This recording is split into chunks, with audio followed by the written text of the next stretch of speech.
What is up, fight fans? We are live on MMA Weekly, man. It feels like forever since we've talked to you. So excited to be here tonight. The UFC back in action after the week off last week. I was at the Triller Triad Combat event, which was a lot of fun. I know Jeff was covering all this stuff too, and we got Rob Font and Jose Aldo tonight. Jose Aldo, the champion, the legend who will not go away. He only loses to champions Jeff Marlon Moraes aside, and that loss was really not a loss to Marlon Moraes, according to a lot of people, and they thought Aldo won that fight. He got a title fight right after that. But other than that, he's 4-6 against champions, and he beats everybody else. We're going to put that to the test tonight with up-and-coming Rob Font, who's been on fire lately. All of us love Rob Font, and we think he's got a chance to win the title coming up here in 2022 in a packed bantamweight division. So that's your main event. Rob Font and Jose Aldo. Got Clay Guida on this card. Got Alex Morano and Mickey Gall about to kick it off. You got Brad Riddle and Rafael Faizaev. Everybody can't wait for that fight, Jeff. And we got a good night of fights. We got a lot of things going on in the UFC and in the world of mixed martial arts, combat sports in general. And here we are back with MMA Weekly on the live audience. Can't wait to do this tonight. Yeah, a lot of fights on this fight card. Yeah, I mean the top three fights are ranked fighters, and then the main event, as you brought up, is a huge fight in the bantamweight division. Could put somebody on a path to fight for a title the next fight, depending on how the top of that division shakes out, because that's one of the most muddiest water divisions there is in the UFC. It's really kind of unclear what the hell's going on there at the top because the champion's injured. You got Dillashaw still sitting over there. The third-ranked Sandhagen's coming off back-to-back losses. So whoever wins this fight is going to put themselves in a really, really good position. What about Jose Aldo, man? The legend. I mean, I just was reading something about him today. He was 23 years old when he fought Mike Brown, American Top Team head coach Mike Brown, and beat Brown for the WEC championship back in 2009. And I said Aldo was 23 years old. He was so excited that he saw his face on a billboard in Las Vegas. And now what is his 9th Vegas fight? A legendary champion at one point in time, almost unbeatable in the featherweight division until Conor McGregor came along and got in his head and knocked him out. But Aldo was one of the greatest champions we've ever had in the UFC. And the fact that he's still going, the fact that it's almost Glover Teixeira-like. And we just saw Glover win the belt again. You can never count out Aldo. He always fights his way back to the top. And it's just so impressive. He's down a weight class now. And I mean, we don't appreciate Jose Aldo for the all-time great, absolute legend he is. Well, he's the greatest featherweight champion ever. I mean, period. The person who took it from him never defended it. Right. And now he's down in the bantamweight division. And, look, it looked like he had some issues in his first outing, right? Or whatever. But his last two fights, the speed was there. It looked like he's used to the weight cut now. It looks like it just took him a minute to get used to that weight cut. And maybe he didn't quite pack the power at first down there that he did at 145. But he looked great in his last two fights, man. This is an interesting matchup. This is a very interesting matchup tonight. Yeah, and we're talking about Aldo being the legend and Font's the higher-ranked fighter. So, usually you talk about the higher-ranked fighter first, but Jose Aldo is such a legend. I mean, you just get on his fighter bio page and you're just scrolling forever. But it doesn't seem that long ago that he was coming off 3 straight losses, Jeff. I mean, you're talking about Volkanovski, Marlon Moraes, and Petr Yan back-to-back-to-back. One more back-to-back than even Drake had. So he was really, Aldo was in trouble, and they were not really the best. Although the Moraes, people thought he won that fight, and the Yan fight was for a title. So it shows you the respect. But Petr Yan, that should have been stopped much earlier, and he just bludgeoned Aldo. And then Volkanovski's beaten everybody. He's beaten Max twice, and Ortega obviously really beat him. So, but Aldo comes back and beats Chito Vera by unanimous decision. Most people didn't have him winning that fight. Then he beats Pedro Munoz, another highly ranked fighter. He just keeps, and again, you have to earn your way back every single time. And DC said this before he fought Stipe in the trilogy. He said, I keep earning my way back, man. If I lose, I come back, and I keep winning until I get back here again. And that's what Aldo does. But he's got a tough task ahead of him tonight, man. When you look at Rob Font, and I know both of us love him, and this division is jacked. And we talked about Dillashaw. You mentioned, Aldo, and he doesn't get much respect as a champion because of the way he won it. But he's a legitimate, a big-time fighter in every sense of the word and can beat anybody in the division on any given night. for sure. But when you look at the wins that Rob Font has put together since he lost to Rafael Assunção back in July of 2018, Sergio Pettis, who, by the way, that was a hell of a spinning back fist last night in Bellator by Sergio Pettis to win that fight. But if you didn't see it, Google it. Unbelievable. And then he beats Ricky Simon, Marlon Moraes, and Cody Garbrandt. But he TKOs Marlon Moraes, and he dominated Cody No Love when people thought Cody No Love was coming back to make another title run. So the fights that Rob Font has won, the way that he's won the fights, the way that he's dominated, he looks every bit the title contender that people think he is. And it's just a question of when, not if. But he's got to get by the crafty veteran in Aldo tonight. This is not going to be an easy fight for him. No, it's gonna be a fight about distance. Font's gonna want to keep this on the outside. What's gonna work in Aldo's favor is Font gets wide with his punches, and Aldo does not. And so this is gonna come down, man. If this thing gets into the boxing pocket, I like Jose a lot. Font's able to keep this kind of on the outside and make Aldo kind of chase him around. Then this fight could look very different. But I don't know, man. I think this is a very interesting matchup, and I think that I really think Aldo's going to land a shot on the inside. But that's just me, and that could just be me, rooting for the veteran too. Hell, man, it's hard to root against Aldo no matter who he's fighting. Oh, I felt some of your pain last week, Jeff, when I was in and I'm getting off track, but I was in Dallas for the Triller Triad event, man, trying to interview Rampage. That was not an easy task. That was not an easy task, interviewing Rampage Jackson. That was interesting, I'll say that. But that was a lot of fun. But he was there, and Shannon Briggs was there, and I saw Vitor there, and I mean a lot of the UFC legends. But I mean, Aldo keeps winning, and for a while there, people were saying Aldo should retire, and nobody's saying that anymore. How he looks tonight is going to go a long way toward determining what future he has in the octagon. But when you look at this division, he's ranked number 5. I mean, he's ahead of Dashvili, he's ahead of Munoz, he's ahead of Cody. Rob Font's at 4. And that's because, and Sandhagen somehow is still at number 3. I don't know how that was a great fight against Jan. And then, he's lost 2 in a row. Dillashaw was another great fight. TJ's at 2. Jan's at 1, and Sterling's the champ. Jan's the interim champ. I still think of Jan as the champ, and I have to remember he's not the champ because of the stupid knees that he threw to a downed opponent, and it was his own fault. But, man, I'll tell you what, I think we have another fighter coming to the podium right now in Vegas. Who's this, Jeff? Is this Dusko Todorovic with the TKO over Maki Pitolo? He's at the podium live in Vegas. We're going to go there now on MMA Weekly. Just congratulations on the victory. Obviously one that I'm sure you wanted very badly after the 2 setbacks. So talk to me about how you're feeling right now. It feels great, man. It feels great, really.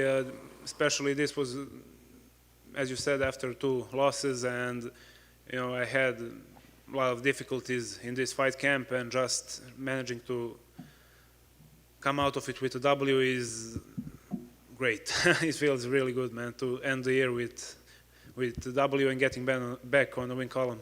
Yeah.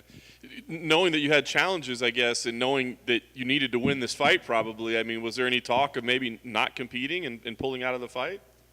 Yeah, well, it was a delicate situation.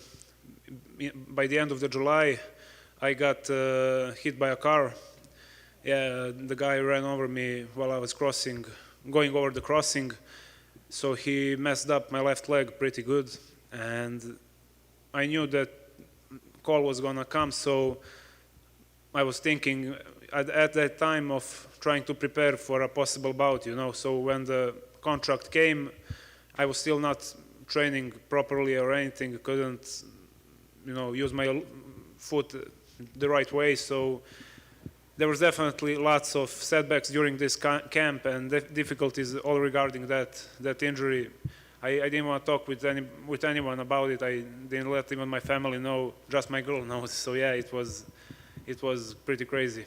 That's crazy. Are you back to health now, or is this something that's still healing and getting better? It's still healing, unfortunately. As a matter of fact, during warm up, my leg just gave up and popped. So. Yeah, it's crazy, man. So what was your mindset when you were going out there? I mean, there had to be some fear or something. No, man, I got mad. I was pissed off because that leg was, even from earlier stage, it was injured, and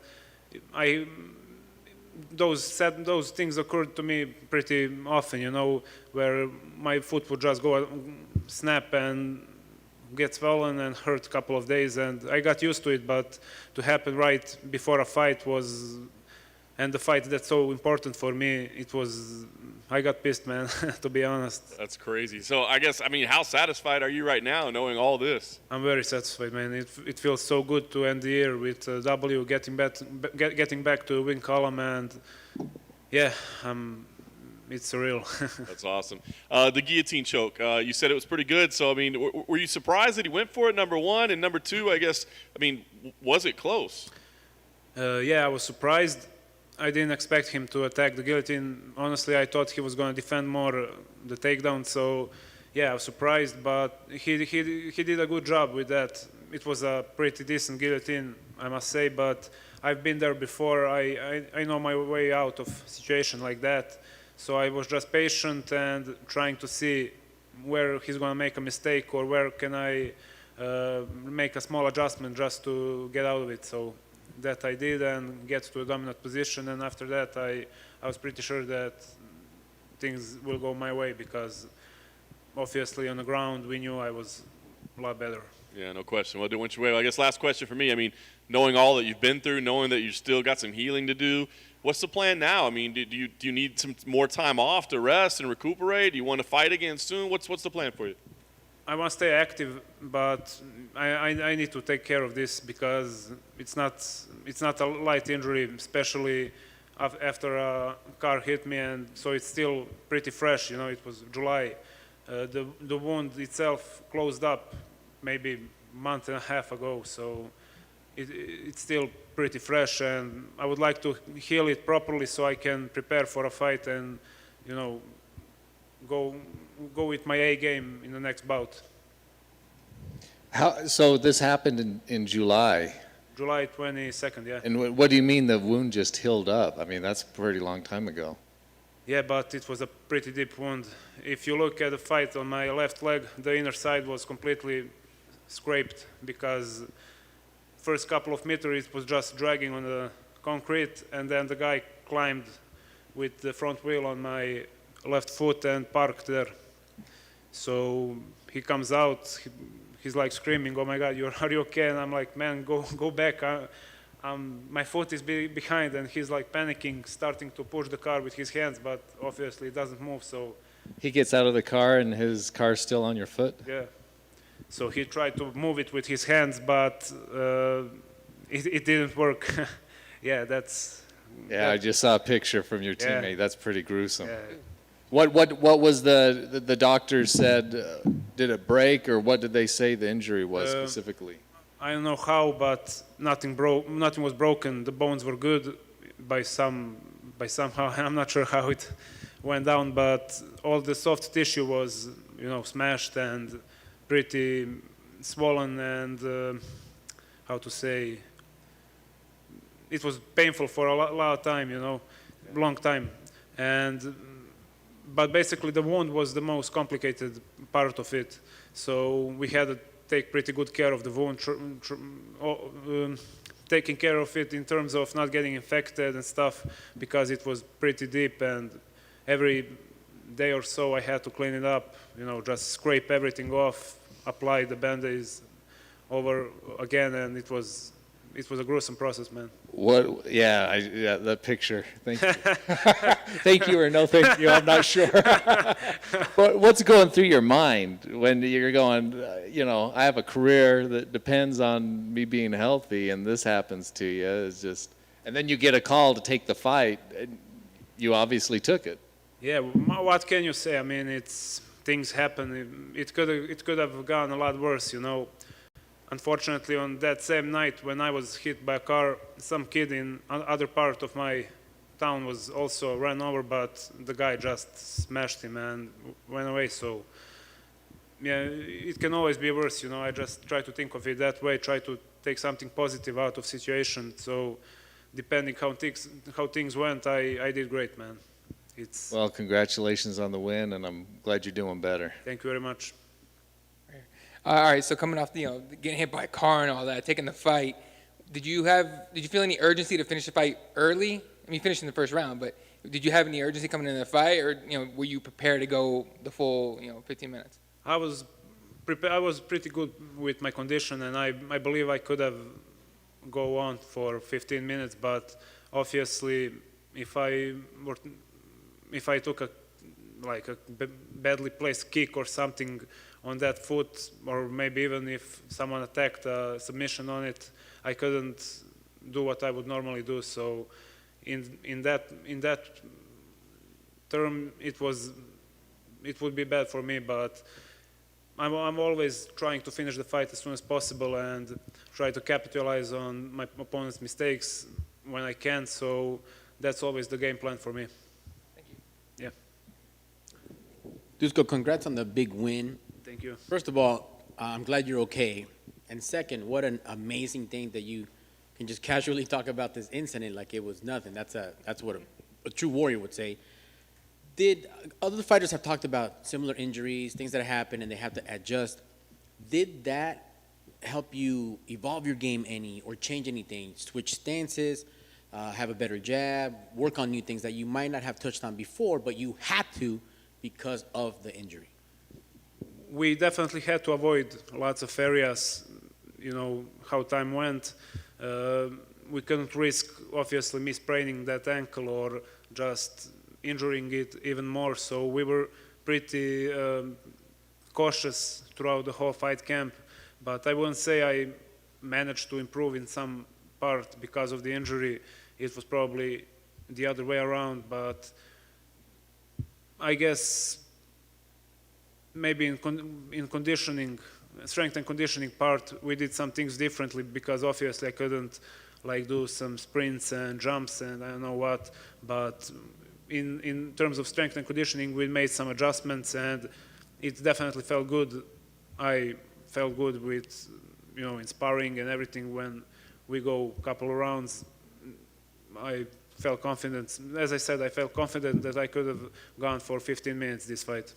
Excellent. And if you can walk me through the finish, were you in any trouble when Pitola was, getting his offense going? And how were you able to switch things out to get him out of there? Yeah, I was just trying to see what he will do. I knew I had to open it up with a couple of high kicks. Obviously, I threw with the leg that pains me, so because I couldn't rest my weight on it, so I could kick with it. But as soon as I saw a tiny opening when his guard was up, I had to throw a couple of jabs. So I went in, and as I said, I didn't thought he was going to try to attack a guillotine, but yeah, it worked out well in the end. Excellent. Well, congrats on the big win, and go ahead and heal up. Thank you, sir. Thank you very much, guys. See ya. Dusko Todorovic talking about a gruesome injury, Jeff Kane, that not a lot of us knew about. Scott Peterson kind of grilling him about it a little bit there on site. Good job, Scott, making sure that we get all the info. But run over by a car, dragged across the concrete, the whole leg's raw. The car comes to a stop with the guy parking on his foot, which I've actually had happen to me once in high school. This guy parked on my foot, ruined my new Jordans is all he did. And I think it was the Jordan 4s when they first came out, actually. And he never bought me a new pair. He never bought me a new, and so, yeah, there's that. But that's a pretty gruesome injury, even though it was all the way back in the summer. For him to come back and, he was coming off losses and to get that win, he's just feeling great right now. And it's right before the end of the year, and getting that win right before the end of the year, Jeff, there's something about that where you just you take that momentum into 2022, feeling like you can have a great year next year. And it's just, he's all smiles, and he should be after everything he's just been through. Yeah, it was a good win. And like you said, he's overcome some pretty serious adversity physically in his personal life. Yeah, it sounds like a terrible injury, man. It took a long time to heal, which means that you can't train and you can't work out on it. And so it just sets everything back, right? I think Mickey Gall's getting ready to go to sleep in this fight. But that's me too. Mickey Gall's getting worked in there by Alex Morono.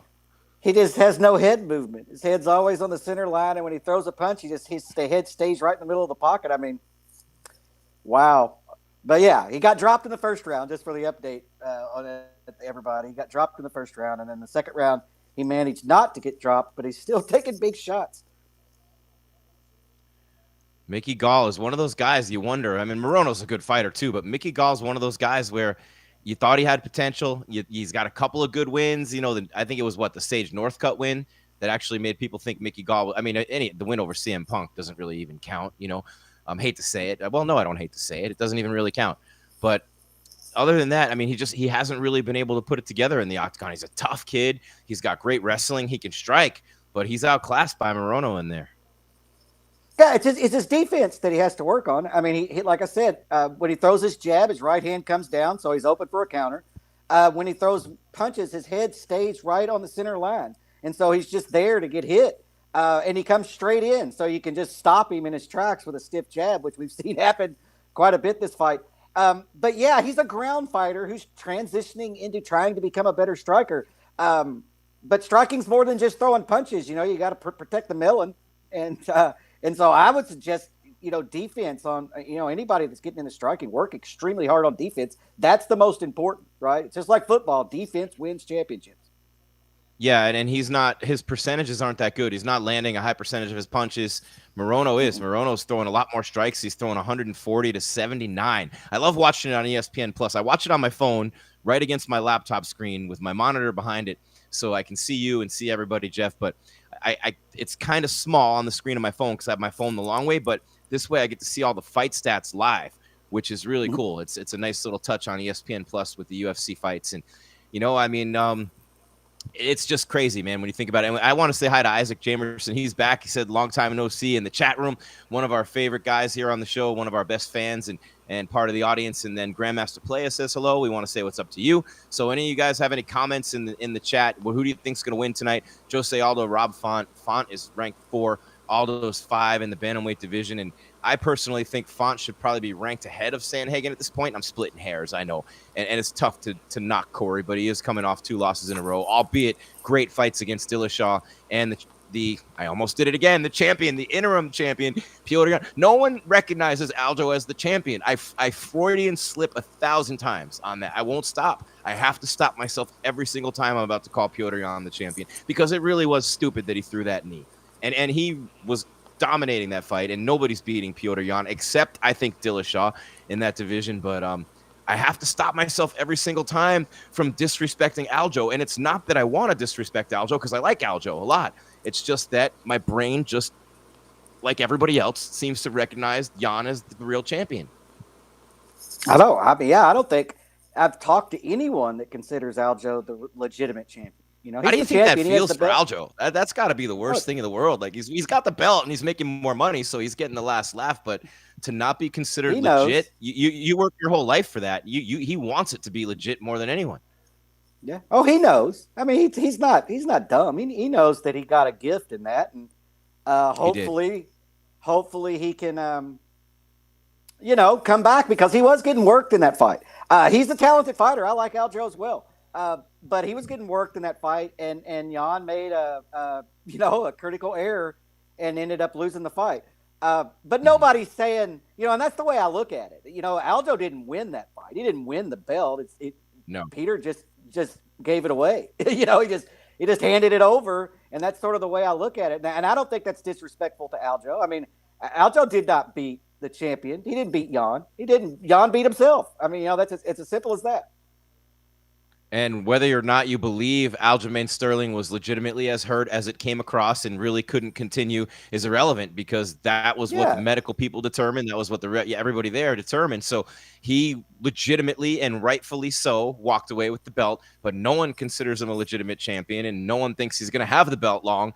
And as a matter of fact, no one thinks he's going to walk away with the belt the first time he goes back in the octagon with it. He's not leaving with it. Of course, I don't think anybody thinks he's going to win that fight against Jan. Yeah. And look, man, I'll say it. If I'm in a title fight and you hit me with an illegal knee, there's no fucking way in hell I'm continuing. No way in hell. I'm going to get a rematch, a second payday, and I'm walking out of there with the belt. And that's the end of it. It's a business. I got that picture fighters for life, man. That's where Anthony Smith messed up. Anthony Smith, that guy. Oh, Anthony, his manager was there, right there, begging him, please. Nope, not doing it. And he'd have got one more big payday. He'd have gotten one, but on top of that, he'd have been the only guy to beat John Jones. And don't give me the Matt Hamill stuff, right? I mean, but it's that should be overturned even now. But He'd have been the Yeah. only guy to legitimately, and it wouldn't have been legitimately beat John Jones, but it would have gone down as a loss for John Jones. John Jones It would have been run would have exactly been over. Matt Hamill. Yep, exactly, Matt. Yeah, you're right. Exactly, Matt Hamill. Yeah, I mean, now he was doing better than Hamill was. I mean, Hamill was on his back getting the shit pounded out of him, and just got hit in the back of the head because he had to roll to stop getting punched. Yeah. And yeah, so it's a different situation, but it's still a DQ. It would have been a DQ. But yeah, I think that he messed up. I mean, for your career, you worked that hard for that long to get to the pinnacle of the sport, and you are in there in a title fight. This isn't a regional promotion. You are in the world title fight for your division in the biggest fight promotion in the world. And if my opponent can't stick by the rules, then that's on him. That's on him. No, you can't blame me because I stuck to the rules. But it's on John Jones and it's on Jan. But the flip side of that coin is nobody would have considered. Nobody considers Aldo the champion, and nobody would have considered that a legit win over Jones. That's the downside of it. The plus side of it is you got a shiny belt for your trophy case, and you get a rematch with a higher pay. You're making more money. You're a champion. There's higher pay. You're getting points. You're getting all these things that you wouldn't get otherwise. You get to promote yourself as a champion, charged to promote yourself and go to events and appear as the champ. I mean, it's a trickle down for everything. And he certainly has been around a long time and won a lot of fights. So, and Aljo can quiet everybody. He can shut everybody up, including me, including you, and all of us with a win over Jan in the next fight. And he did rock Piotr Jan early in that first fight. But as we've seen since then, everyone hits Piotr Jan early, and then he adapts in the octagon as the fight goes on, as well as anyone I've ever seen in there. And he's just a brilliant champion. Meanwhile, Jeff, Mickey Gall goes the distance with Alex Morono. A lot of people thought that wouldn't happen, and he actually put on a pretty good showing late in round number 3. But Morono just clearly, I mean, he threw 100 more strikes and landed 40 more, and a lot more control and just more everything but body shots. 63 shots to the head, 74 significant strikes to 39, and 76 total to 43. So clearly it's got to be a decision win for Alex Morono over Mickey Gall to get the main card started. In case you guys were wondering, someone in the chat room, Max is in there, Jeff, and he wants our predictions for Riddle versus Faizev. Rafael versus Riddle. And that's a pretty good fight. That's a war, actually. I've been looking at that one all week. I've been watching all the previews, and I mean, Faizev is a beast, man. That's a tough fight to call. I'm still back and forth on that one. Man, I mean, if you're going to press me for it, I like Faizev in the fight. But I agree with you, man. That's one of those that I haven't seen enough of those two guys against quality opponents to where I can really make an educated guess. I mean, that's how I look at it. I mean, I like Faizev in the fight on the surface of it, but I haven't done a deep dive into that fight because there's just not that footage out there against people that I would consider, where I would learn something. Of course, you're going to beat guys like me on regional circuits and things, Right. And he beat Bobby Green. And Bobby Green's pretty good. I mean, that's his best win. I mean, that's not saying a ton right now, but man, I still. No, that's a solid win. That's a solid win for sure. But and the biggest win for Riddle is Drew Dober, right? And that was a unanimous decision. And that's a good win too. And I mean, they're good wins, but they're not great. We don't know enough about either guy, man. When you look at Riddle and you look at what he brings to the table, I mean, he's a New Zealand guy. He's a purple belt in jiu-jitsu, but he's a kickboxer. He's fought in kickboxing fights as well. So, what he's going to want to do in there. And Faizev is a different type of beast. I mean, this guy loves to go in there, and he's going to take it anywhere. He's a Muay Thai fighter.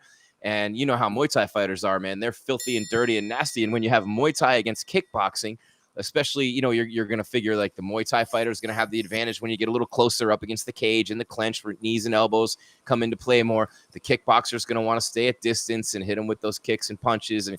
But aside from that, I mean, regardless of what this comes down to, two different styles that are pretty similar, actually, but two guys who are very tough and love to throw down. So that's why everybody's so excited for this fight.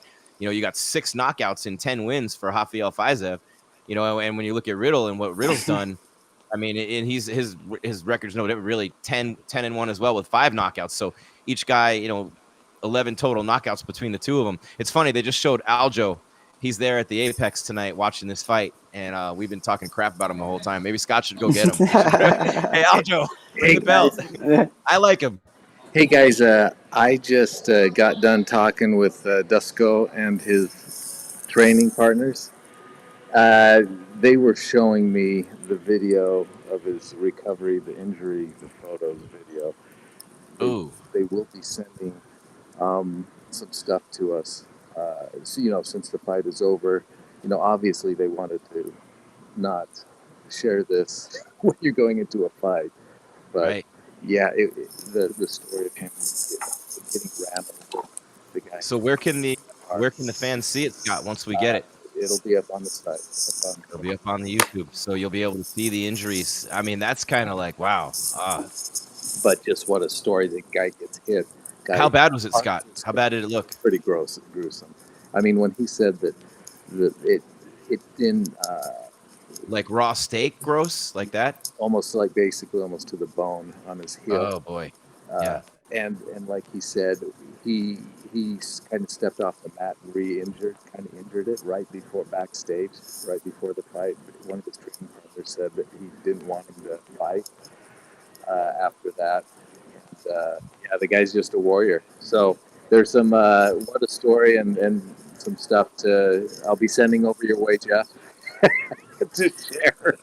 So I'm sure his family won't. He said basically nobody knew, not even his family. So sometimes we find these things out and we get the stories. I mean, good job keeping it under wraps though, because you don't want your opponent knowing anything. I mean, you can't let them know. Yeah. Yeah, and I said to him, well, what the doctor say? Did the doctor said you were ready to go back and fight? And he said, I didn't even ask the doctor. I love him. I'm a big fan, Dusko. And the fact that he won and he wins by TKO over Maki Pitolo, who's no slouch, right? I mean, that's what sometimes you have to do. Dana White has said this numerous times. He goes, this is not a career. This is an opportunity. And you never know when you're going to get another opportunity. So you hide the injury, you go in there, you do what you can. I mean, look, coming up through the local circuits as a play-by-play voice and a ring announcer, how many times I saw fighters hide injuries from the commission so they could fight again in 30 days, 60 days, 90 days. I mean, it's a big part of the sport. Yeah. So what for the better or the worse? Yeah. So anyway, I thought I'd share that backstage info with you. And thank you, Scott. You'll see more up on the site. Great work, guys. We will talk to you later. All right, Scott Peterson at the Apex in Las Vegas, the UFC Apex. And, of course, we got the big pay-per-view next week, Jeff Poirier and Oliveira. I can't wait for that fight. And, oh, my God, that whole card. I wanted to be in Vegas for that one and didn't end up making that trip happen. But, man, I will tell you what, T-Mobile Arena is going to be rocking. I'll be interested to see how Oliveira carries weight as a champion. Coming in as a champion, he's earned it.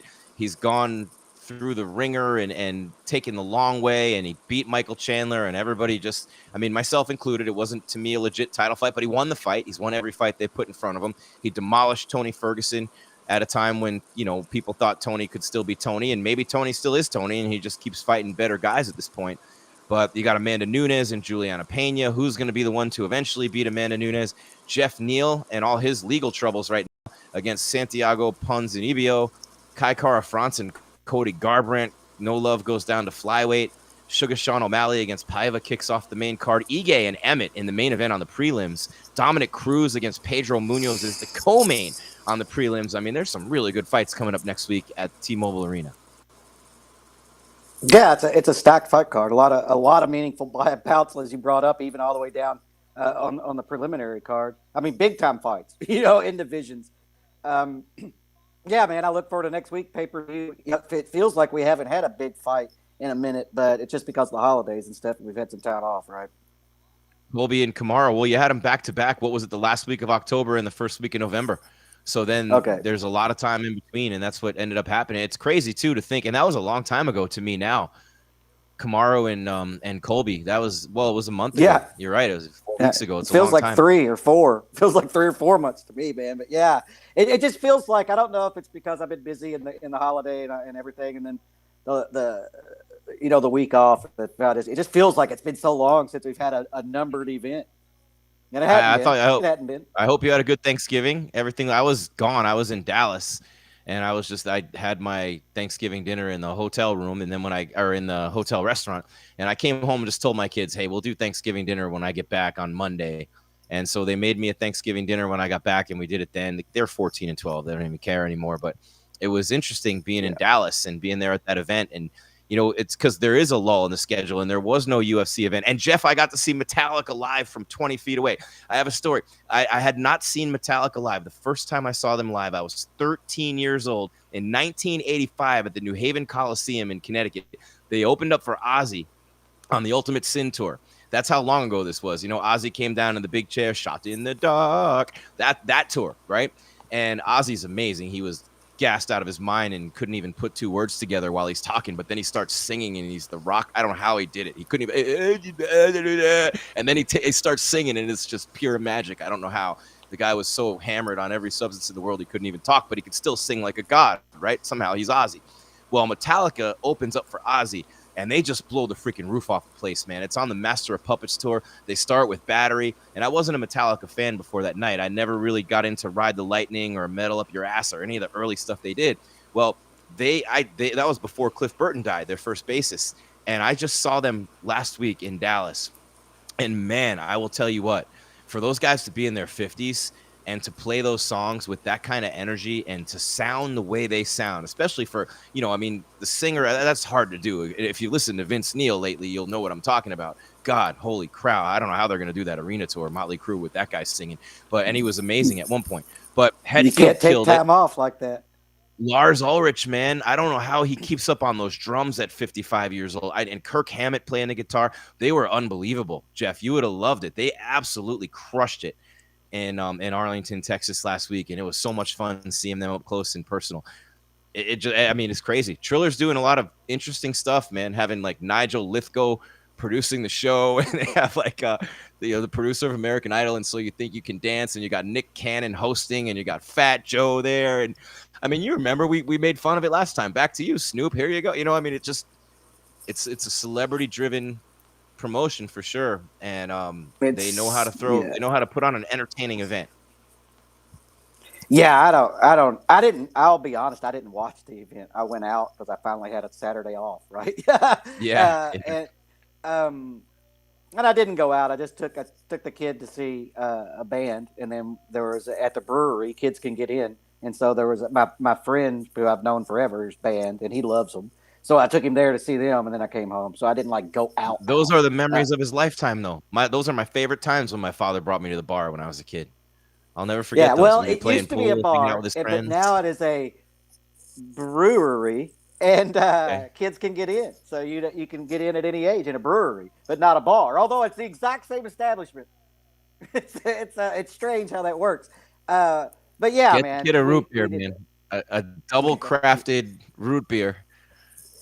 Yeah, well, I know them all, and I know the owners of the bar and stuff, and so or the brewery rather, and so Ryan's safe up in there, and I don't have to worry about any shenanigans going on. What's your Ryan's go-to, gotten man? really into music, right? That's what one of his birthday gifts. I'm taking him to see J-Rad in St. Louis. I'm taking him to see Billy Strings in Knoxville. Wow. He's just all into this stuff now, and so now. Where I'm at is I've got to bite the bullet because he wants to see these bands that he's going to regret that he didn't see later on. And so I'm like, man, I guess I'm going to have to take him to see Fish and Widespread Panic and maybe Dead and Company. And then we'll hit different stuff. But those guys aren't going to be around much longer. Fish will but the other ones clearly hasn't hit the age yet where Dad's not cool anymore. And I love that because he still loves all the music you love and everything. And actually both my sons still love the music I love. So I don't know, maybe that'll never go away. Yeah, it was weird. This summer we had a festival here, Romp. It's like a bluegrass festival, and it's late night. They play until like 3 and 4 in the morning. And Ryan never really wanted to go, so we would take him to Christy's parents and let him watch him while we went to that 3-day festival. Well, this year he wanted to go, and I had to pull him away from the late night. And he's dancing and stuff, and I'm like, holy shit! I guess he finally saw the light. It's just a good place to be. You don't have to worry about anything in the world. Just you and music. It's just a night. I don't know. I think he just finally got why I go to shit tons of concerts. You know? Yeah, no, and thinking about it with you and your wife and all the concerts you've been to and all the stuff you guys do, that's got to be fun sharing that with your kid. And it's cool. I mean, and by the way, guys, right now, Brendan Allen just literally, I mean, he's a black belt in jiu-jitsu. He just climbed up the back of Chris Curtis and was sitting there looking for a choke for a couple minutes. Curtis got him off. They got about 3:46 left in round number 1. Brendan Allen and Chris Curtis getting down in the second fight in the middleweight division. He's got, I was just gonna say, he's got like the Mike Pyle mullet going. You know Mike Pyle? Like, if you're, a lot of the fans probably don't remember Mike Pyle, but that was Pyle had a sick mullet.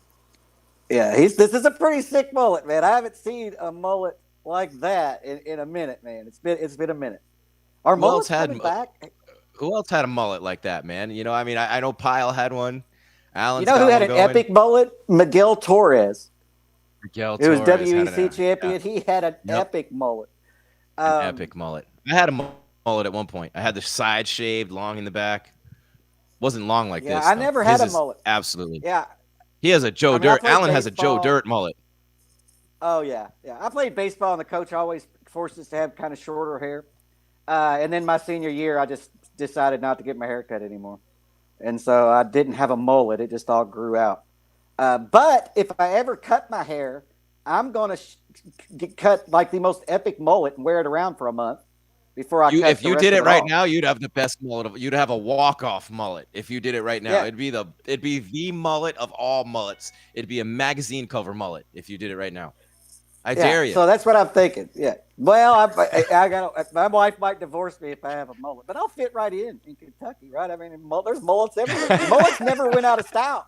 Mullets never went out of style. Here. Just roll up your cigarettes in your t-shirt sleeve. Yeah. And wear you'll be some good. Wranglers and put some Wranglers on and talk some NASCAR to some people.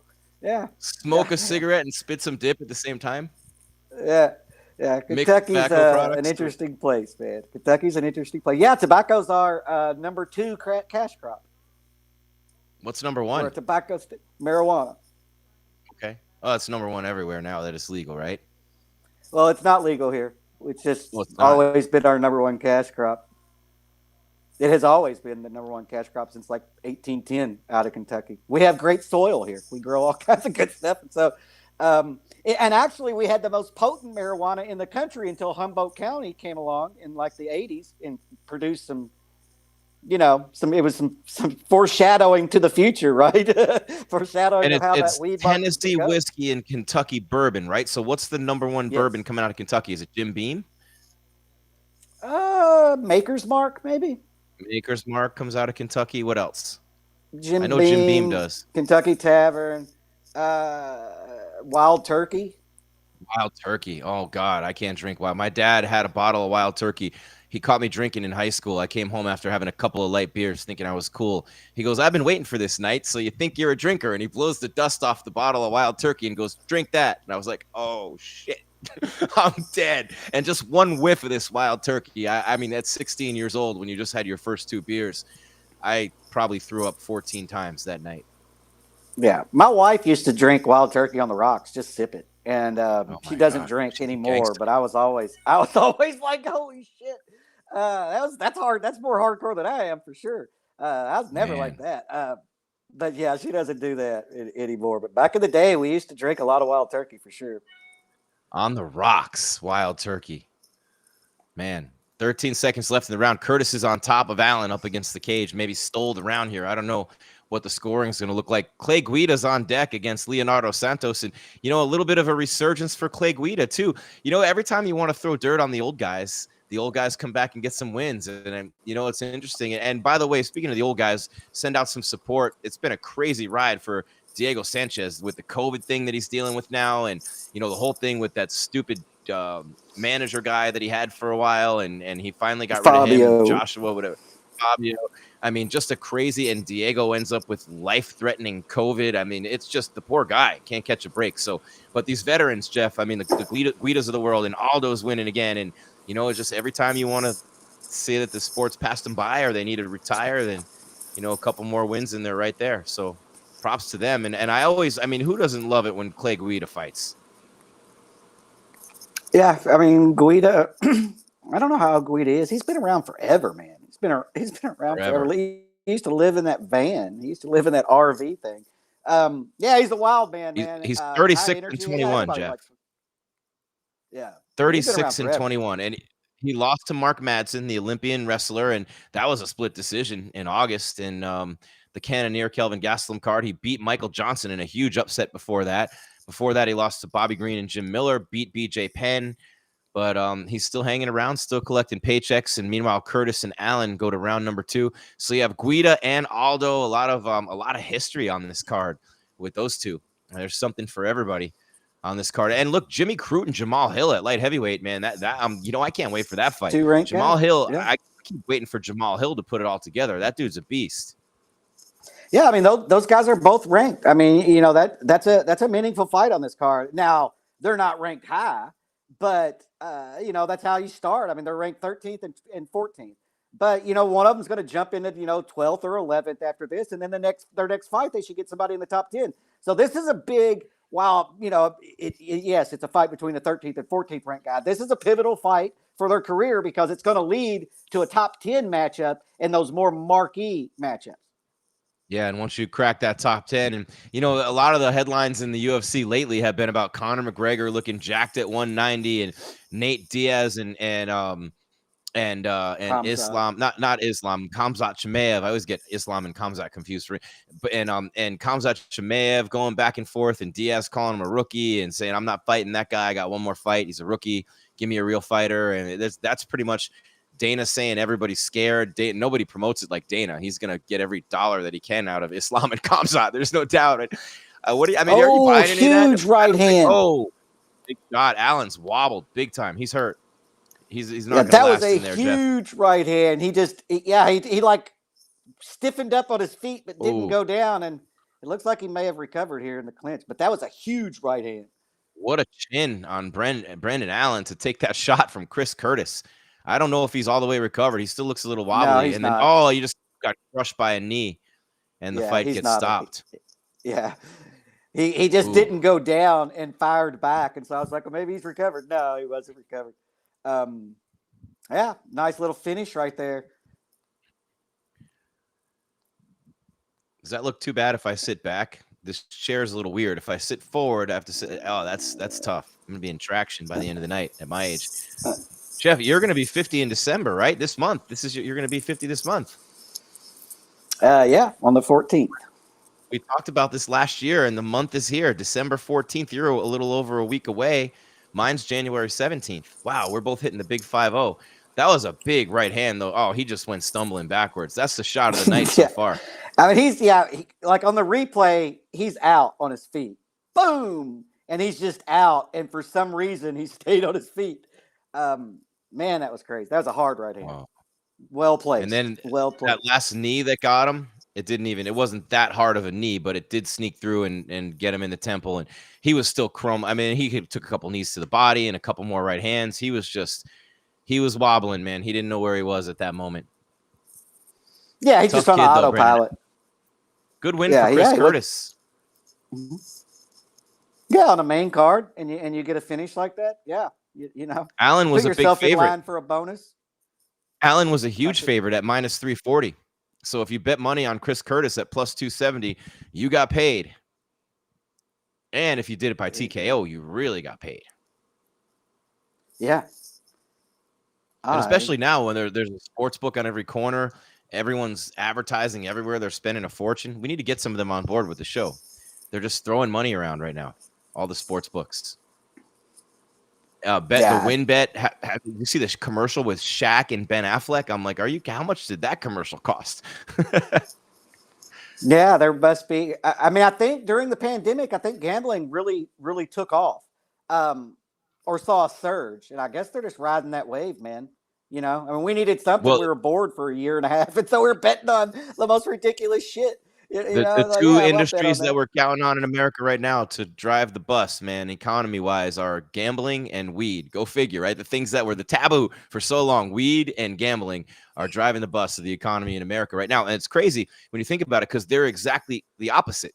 Marijuana, cannabis, whatever you want to call it, is illegal on the federal level, being legalized by so many states now, but still not legal on the federal level. Sports gambling is the exact opposite. It became legalized on the federal level, and then the states were adapting it and keep adapting it one by one. So it's a lot easier to be legalized, I think, on the federal level and have the states adapt it than the opposite way around, because even with the dispensaries and even with your medical cards and even with everything with cannabis, you can still get busted on the federal side. You can't nail it. There's a whole bunch of stuff, because of the federal side of that, and they can still bust you on that. So anyway, just wanted to show off my useless knowledge there. I think they only bust you. Yeah. They only bust you if your dispensary starts making too much money, and then they're going to come in there and bust you one time, and then you won't hear from them again for 3 years. I know guys who own a dispensary in Oregon, Jeff, and they told me they pay 70% of their money in taxes. 70%. So the government's getting rich off these dispensaries. I mean, and what they're doing with the money, God only knows, because gas is $75 a gallon, and who knows. But the point is that the dispensaries are creating control gas prices. Huge windfall. No, and I don't think the federal government are they taking money from the dispensaries since it's not legal, or is it all going to the states? I don't know. I don't know enough. My knowledge doesn't go that deep. No, they definitely have to pay taxes both ways. How can the federal government collect taxes on that when it's illegal? Because it's income. It's income. Yeah, but man, it's just income. Amazed. But yeah. Well, I mean, like I got arrested on my 21st birthday for possession of marijuana, and I would like everybody in my life at that point to call me and apologize, because I was a friggin' pioneer. I was a damn pioneer. I was ahead of my time. I was they all imagine those guys who did 10 years. When New York had the Rockefeller laws, people did 10 years for having it on them. In Michigan, there was a guy who was sitting. He got a life sentence for an ounce of weed. And now you got to stay. And it's legal in Michigan right now, like recreational. So it's look. Before we legalized 1 gram of weed, we should have let everybody out of jail that's in there for weed. Yeah. I mean, I don't know how that's not a strange message to send to everybody. And sports gambling too. You think about sports gambling now being legalized on the federal level and taxed and all these things. I mean, you can bet on anything anywhere now. Well, I always laughed that we thought we were a free society. Free to do what? We're starting. Looks like we're getting free. In Vegas, right? Yeah. Oregon legalized cocaine and heroin, meth, everything up to a certain amount is legal in Oregon now. I'm fine with that. I've been to Amsterdam. I'm fine with that. It's choice, we're all govern adults, yourself. man. We're all govern adults. yourself. Live your own life. Do what the hell you want to do. Yeah. Right. Yeah. If I want to put holes in my face and make my teeth fall out, damn it, I'm gonna do it. Well, nobody. I mean, this is the argument. Of course, we're getting way off base, but we're in between fights, so we'll bring it back for the Santos fight after this. But it's all kind of crazy to me, because cigarettes are legal, right? Do you smoke? Right. No. Does Scott smoke? Nope. Do you know anybody that smokes? Not anymore. Barely. Very few people.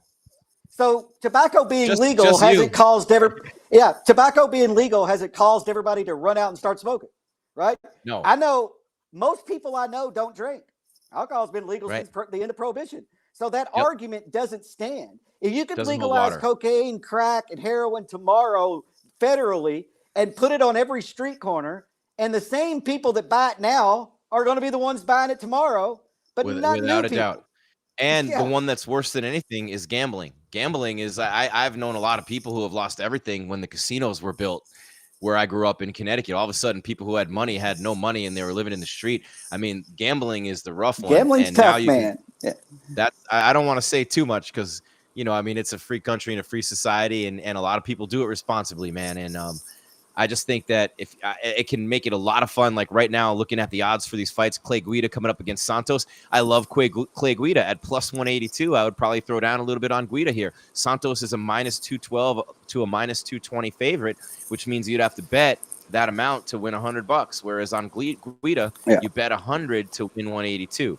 And I think about that and I go, okay, well, you got to, it makes it a little more interesting, makes it fun. For $50, you can bet a parlay with like 8 NFL games on a Sunday, and you probably have no chance of winning that parlay, meaning you'd have to win all 8 games straight up. But, idiots do it to make the games more interesting and have fun. And if you actually know what you're doing, you can make some money off it. Look at Anthony Pettis last night, for example, threw 10,000 down on his brother to win by TKO, and he won 27 grand on Sergio's spinning back fist. So it's a pretty good investment. I bet heading into that 4th round, Anthony was like, "Damn it." Yep. Right. I mean, he was like, "Damn," but it paid off. Yeah. Look, combat sports has always been, heavily into the gambling market in Vegas. Anything in Vegas. That's just sports in general. Period. Right. Let's not forget the Black Sox and all that. Gambling and sports go hand in hand. And so I don't have a problem with it. And I know exactly what you're saying. I mean, I've watched people spend their entire month's paycheck in one afternoon at the boat, or at the horse track. Man, the allure, I don't know, man. I mean, I get it. I've picked the Derby winner. You know what? It was the best day of their month. I'll say that. You sit at home being miserable, saving their money, or they could have one great day. yeah, they have one great day. They better, they're going to hit the soup kitchen for the rest of it. I've been there. I've had the one great day many times in my life, and I love the one. Don't underestimate the one great day. Yeah, I've never bet on fighting, but if I go to the Derby, you have to bet, right? I mean, that's just all there is to it. You have to bet. There's you can't go. I mean, it's just dumb. And the year that Little ET won, I picked it. And was like, holy shit, we had a good weekend. But I understand it, man. I mean, it's euphoric, right? I mean, and it makes free money. The experience so much better, Jeff. When you have a little bit of money, it just enhances your experience. I mean, look, if Little you're nuts, didn't win the Derby, Jim. I won the Derby. Right. I won the Derby. You won the Derby. You won the Derby. Yeah. And so there's no feeling in the world like when your horse crosses the finish line and wins when you got that money on him, though. The year that they disqualified that horse, I had the one. I picked that horse, and I won in all of our categories. I had so much money, and I tried to leave the party so bad. Christy, we got to get in the car and go, because I knew they're reviewing it, and I'm like, as soon as we get out of here with the money, we ain't coming back with the money. And then I had to give it all back. I have a lot of luck with the Derby, man, for some reason. I don't know shit about horse races. Not a damn. The last time I put money on a fight. Sorry, Jeff. I didn't know you didn't finish. I didn't mean to cut you off, man. The horse race is the one thing that I like because it's 2 minutes, right? We're all rooting and screaming and hollering and going crazy while they run around the track. I've lost a lot of money at the dog track in Daytona. I'll say that because I can't pick the shit. I can't. In horses, it's just lucky. But yeah, I have never bet on fights. I felt like it was a conflict of interest. Oh my That's God, like the ultimate degenerate. The ultimate degenerate gambling is betting on dogs, man. That's where they really get you. I lived in South Florida for a long time, and South Florida was for years the high lie, the high lie down there, and the dogs and the horses. And I had a sports radio guy who I worked with for years. I won't say his name, who readily admitted with him and all his friends to being degenerate gamblers, and we're proud of this, right? And that was the generation. He's in his 70s now. Their whole generation was gamble, gamble, gamble. Yeah. And he's like, man, you're literally one step away from Nick Nolte and Down and Out in Beverly Hills if you're betting on the dogs, man. If you're betting on the dogs, you're in big trouble. Yeah, I'd be down in podium. Okay. We'll pick this up afterwards. Alex Morono, who beat Mickey Gall. Unanimous decision, 30-27 at the Apex on a in victory. Vegas. I know you expect finishes every time you get in there, but overall, I thought a solid performance. So how did you feel about it tonight? Felt good. It was nice talking to my coach. He kind of was reaffirming some of the things I did well. I got to give some props to Mickey, too. I had a hunch he would stand and strike, as he looked pretty sharp in his last fight. But, man, I practiced not as much a lot of, anti-wrestling. I'm happy to take guys down. But I practiced a lot of grappling, a lot. And after the fight was over, I was like, you know what? I was actually down to do some grappling. To be only defensive is the wrong way to look at it. So, I turned my grappling very offensive, off of back take escapes. And this is the first time I've ever felt it, but I wish I had grappled a little bit more in that fight. So you have a hunch that he's going to come out in a style that's not really his style. Is there something that clicks in your head? Is that's what he's doing? Yes, exactly what I thought. I mean, I can play that ranged striking game with anyone and beat him. Especially my jab just feels so sharp. It's my best tool by far. And and I was just happy, going into the third round, I was like, man, if we're going to stand and move around, even as the third round bell rang, I was like, I can move my feet and tag this dude up, all day long. I was really thinking he was going to try to shoot, but I also knew he was down 2 rounds, so he was looking for something big. He was actually throwing some big shots in that third round, and against my better discipline, I was starting to plant my feet and throw back with him. And man, usually my feet stick well to the canvas, but I was slipping a little bit. But was having fun, saw the punches coming, and again, going home with effectively no marks on the face is always a good thing. So I'm going to be grateful for that. Nice emotional moment afterwards, dedicating the fight to your dad. I mean, did that bring anything to the fight tonight? I mean, extra emotion or maybe even a little extra pressure, No extra pressure at all. My wife and my brother, who were just the best, the most supportive people I could ever hope for, were both like, hey, that's not going to mess with you. I was like, man, I've done this so many times. Plus, when you're in such a high-stress scenario, like a fist fight in the octagon, you don't have time to think about anything else. And more than the win, it's funny because, if you look at someone's mom and dad, my mom is the one who screams, kill him, get him. And my dad's just like, I just hope you don't get hurt. And he's the one who got me introduced to MMA, 15, 16 years back. So I know he was happy. I didn't really get touched up. And I know he was happy to get the win. And again, my oldest brother is a genius. He's a very, very, like self-made, very wealthy, very smart. And but my dad had looked over one of our other brothers for the last maybe 5 or 6 years, and he had a really bad substance abuse problem, and he ended up unfortunately passing away. And I just knew the last decade was just challenging for my father, and to give him this trip and let him see me fight and win, I just know it made him so proud. And for me to give that back to him, it's more valuable than anything, more valuable than the win, more valuable than the money, which is great. UFC offered me more money in this contract than I was going to ask for. Life is good right now. The gym's going awesome. Fortis is stronger than ever. Gracie Barra, the Woodlands, my gym, my coaches, we're killing it. I got a good thing going, and I'm going to keep working hard and keep being a good role model to make sure that stays like that. That's amazing, man. I wanted to ask you, 3-0 this year, right? I mean, and it's wild. It's at a time, like I said, the gym is picking up and all that. That might be a hard time. It might feel like you're distracted or whatever. I mean, what do you think is the key to having so much success right now? So it's funny. I don't mean to get so cliche with my family, but my wife, she runs all the financial business paperwork at the gym. So I get to teach and train and have fun. And, all my best friends are my coaches and my fighters and my students. And I love teaching the kids. It sharpens up my technique, and I'm just in the gym 24/7. And not because I have to be, it's because I want to be. I tell everyone this all the time. I'm like, if I didn't enjoy doing this, I would certainly not be here. But man, I enjoy the aspects of it so much. December 11th, not only is my boy Jeff Neal fighting on the main event, on the main card of a huge pay-per-view, but we have another jiu-jitsu tournament, and I got like 50 kids signed up and like 20 adults. So I'm going to go coach those kids to go choke other little kids. That'll be fun. And man, it's just been so much fun. That's awesome, man. Congrats on everything going so well. I guess the last thing for me is, what is the plan now? I know you kind of, you'll take any fight they give you. Really, are you eyeing, the Houston card that we keep hearing about? Does that seem to be a perfect thing for you? What's the plan? Yeah, really, really whenever. And I would say wherever, but I'm not really looking to go out of the country, not until all the bans or whatever are getting lifted. But man, yeah, anytime they need me, I'm good to rock and roll. Again, I don't care who I fight. I've looked at the whole roster, and I'll happily put hands on whoever they offer, naturally, other than my teammates, who I love dearly.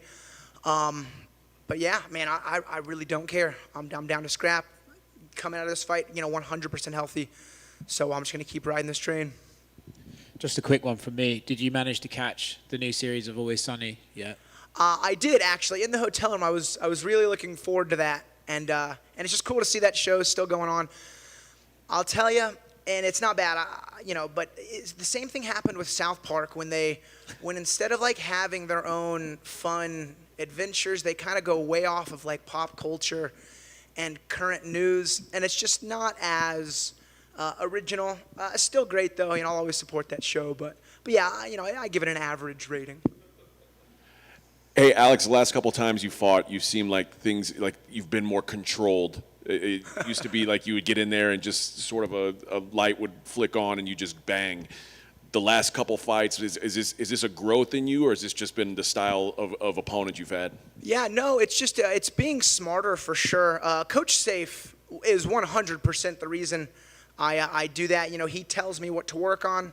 I get to work on it with my striking coach, Matt Wald. He's a wizard, man. And yeah, it's just become more disciplined. And it's one of those weird things. It's like when a big brawler fights a wrestler. It's like they don't want to throw the big punches and get taken down, so they're really hesitant, and they get taken down anyway. So this is one of those things where, like, I want to get the knockout, so I swing really big, and I don't get the knockout. So I think just being more measured and more disciplined is the way to go. And I was definitely cracking some good, strong jabs in this fight. I'll have to go back and watch it. I know I landed some right hands and some right hooks and some left hooks, but these guys just got good chins. I was happy to get a knockdown in this fight. But even like when I fought Zawad, I was hitting him even harder, and he just wasn't even changing his facial expression. So I'm going to continue to do more strength and conditioning and just put some more pop into my punches. But no, being more disciplined, just being a better martial artist is most certainly the goal. And it's allowing me to have these fights, do damage, win these fights, and most importantly, not really get hit much. And that's a fun goal. I'm down to achieve that goal, but again, with more finishes in the future. Good to go. Awesome. Thanks, guys. Have a good Christmas. That's the most well-spoken guy in the UFC. Man, I will tell you what, Jeff Kane, Clay Guida's getting murdered in there by Leonardo Santos, and what's his name? Dominic Cruz's favorite official is in there. Keith Peterson is, and he's not stopping the fight. Guida got nailed by a knee, big punches, but he's still going, man. He still looks like he has his wits about him. Well, I want to see the beginning of this fight, because that whole sequence looked like it started with a kick to the groin, and then Guida covers kick up to the groin and reacts. Yeah, it's what it looked like the whole sequence started with, and so I want to see a replay and see where that kick landed, because if it was a low blow, then Guida just took a shit ton of punishment after receiving an illegal shot. We'll see, man. Dominic Cruz is tweeting.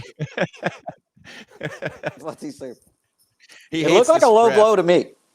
He's the beer and cigarettes ref. Remember Dominic Cruz with Henry? Yeah, he hates him. And they've gone back and forth, and this guy's gone after Dominic Cruz. If I'm not mistaken, this is the guy with the neck tattoo. But Guida's getting some pretty good offense going now, and he still looks pretty good and fresh. But I'm with you, man. I think the first one was a left knee to the groin of Guida, and Guida just almost landed a head kick and slipped. But Leonardo Santos has 11 first-round finishes and almost had 12 there for a second. And Clay Guida, by the way, just moved into 8th place overall for most octagon time in his career, over 6 hours and 5 minutes, and now 6 hours and 9 minutes in the octagon for Clay Guida, 8th place all time in the UFC. And that's pretty interesting. I mean, you're talking Clay Guida's got wins over Nate Diaz, Rafael Dos Anjos, BJ Penn. I mean, he's got some big wins in his career. Yeah, he does have some big wins. He just got a big takedown too. Oh, nice. Yep, I saw it.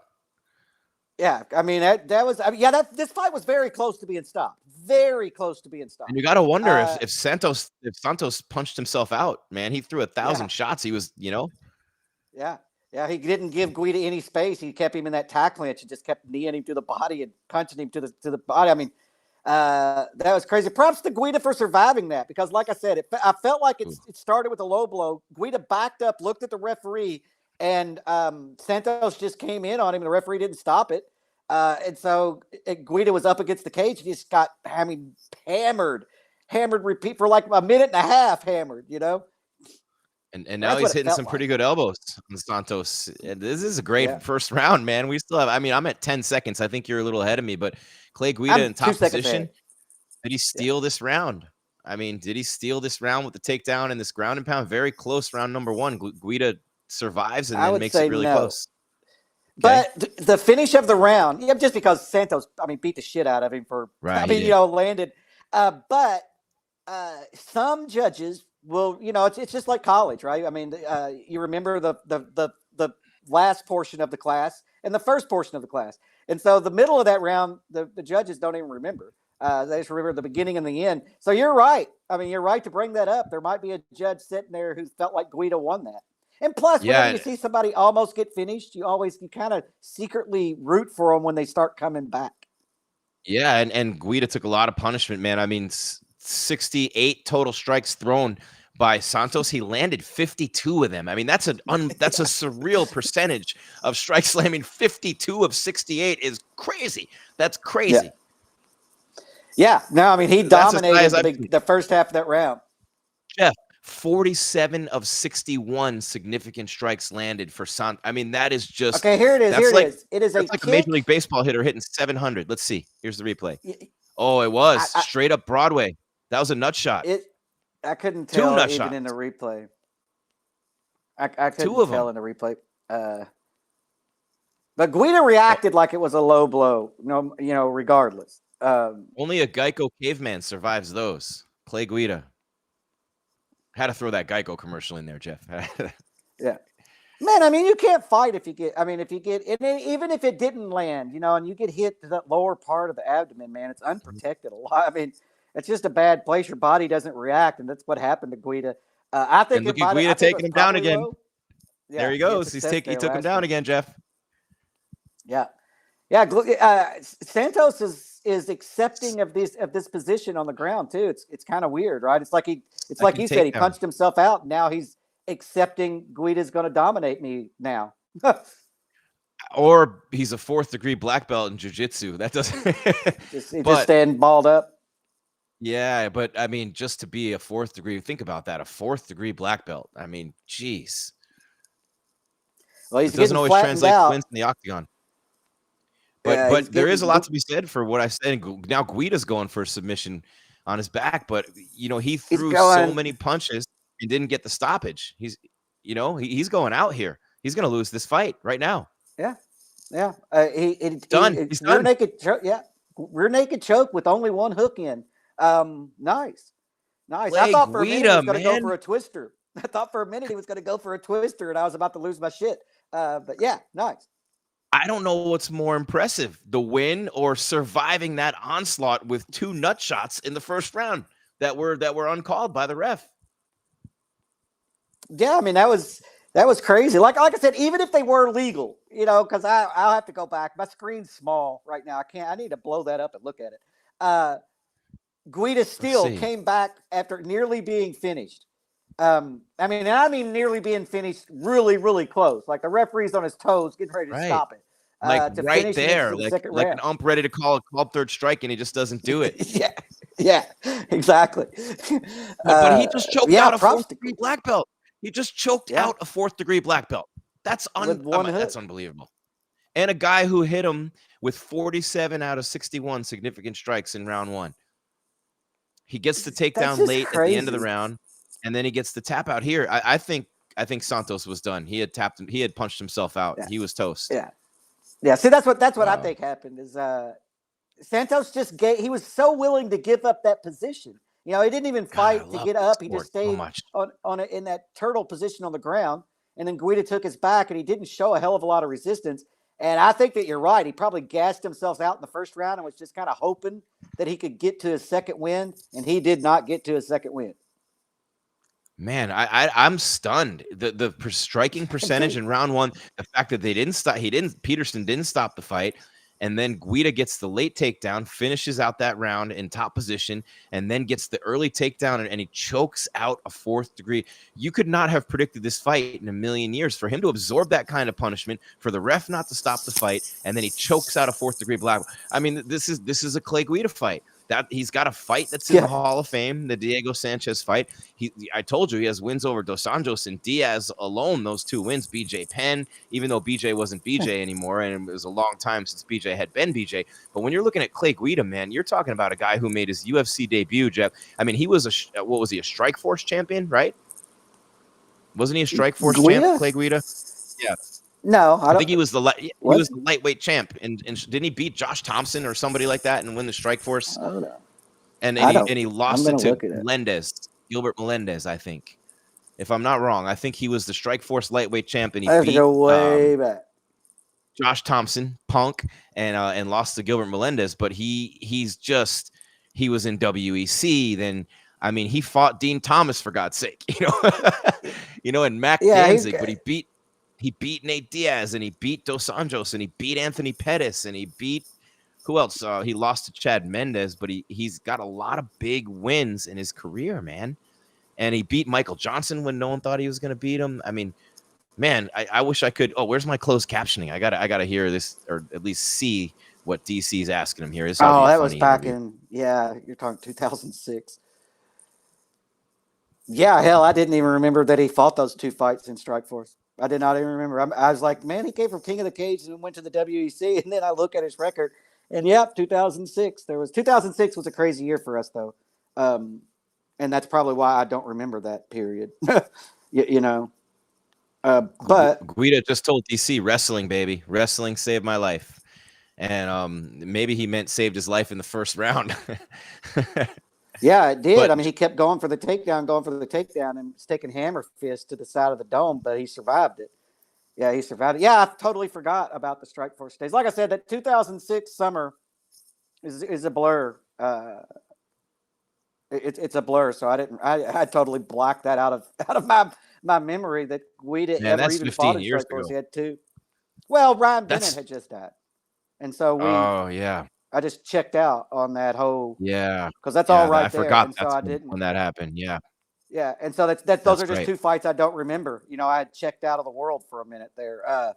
But yeah, that's crazy. Cause I was literally getting ready to be like, he didn't fight in Strikeforce. He fought in the King of the Cage and then went to the WC. And then I thought, well, maybe he did. So I shut up. And then you started reeling off the names, and I was like, yeah, I think he did beat Thompson. So I pulled it up and was like, I'll be damned. And then Is I looked Guida at a the year Bob and was Sherman like, guy? yeah. Is he a Master Bob? I worked with Master Bob at the U.S. Championships. The Combat Doe, Shorty Torres coach. I think he's Bob Shermer's guy. He's a Chicago guy. I know that. Clay Guida. He fought in Yeah. Strikeforce but he made his UFC debut, Jeff, in UFC 64, man. When you're in the double digits, when you made your debut in the double digits and you're still fighting now, I mean, that's pretty damn impressive, man. There aren't a lot of guys who can say that who are left. No, not fighting in the UFC, for sure.